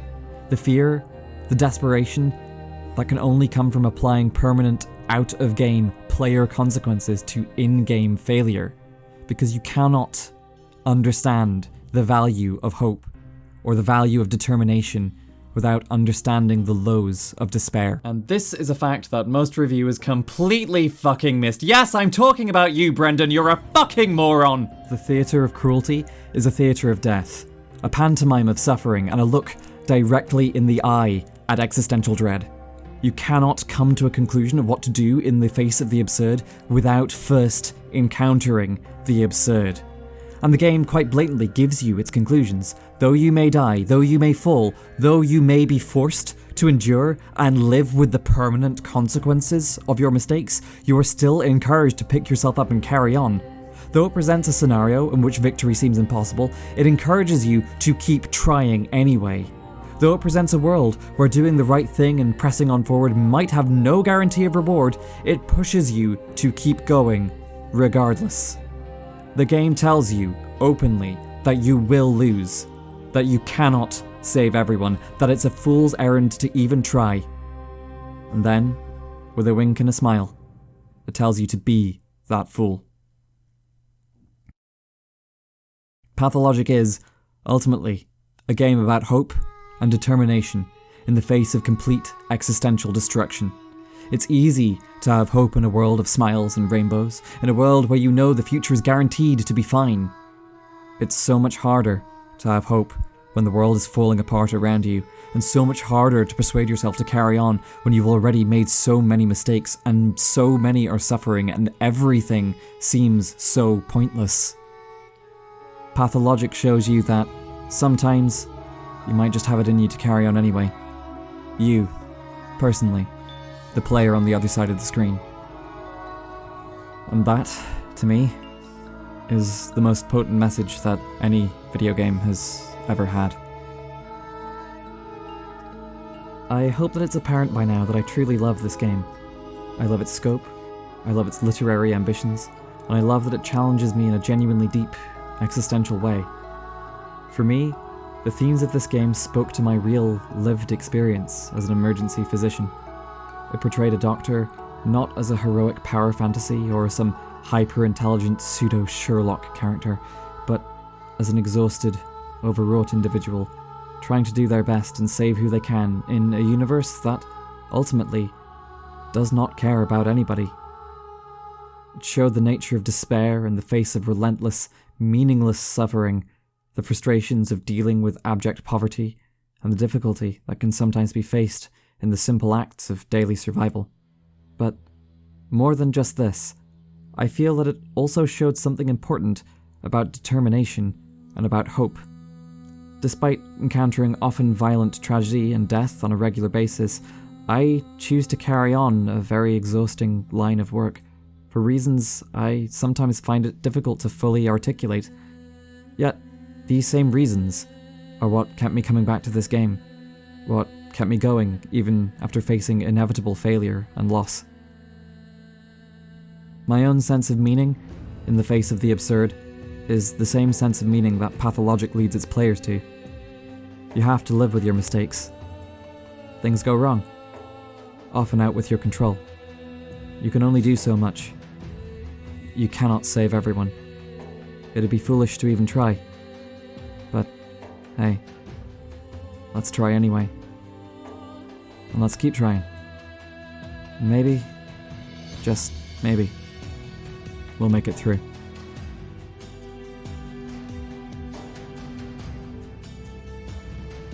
Special thanks in this video go out to Alamander for some incredibly dedicated editing work. I'd also like to thank HBomberGuy, Lord Mandalore, and Ragnarox for reaching out to me or otherwise giving me a shout out whilst I was working on this video. I'd like to thank the entire talented team at Icepick Lodge, with particular thanks to Kovink, Alfina, and Mr. Dabowski himself for being kind enough to answer my questions, and to Kit for providing extra video material. I cannot recommend this game highly enough. If this excessively long video wasn't testament to that, then I'm not sure if there's anything else that I could do. But genuinely, this game is wonderful. If you have the inclination, I would really recommend that you buy it. I've put the link to its page on Steam and Good Old Games on the description below.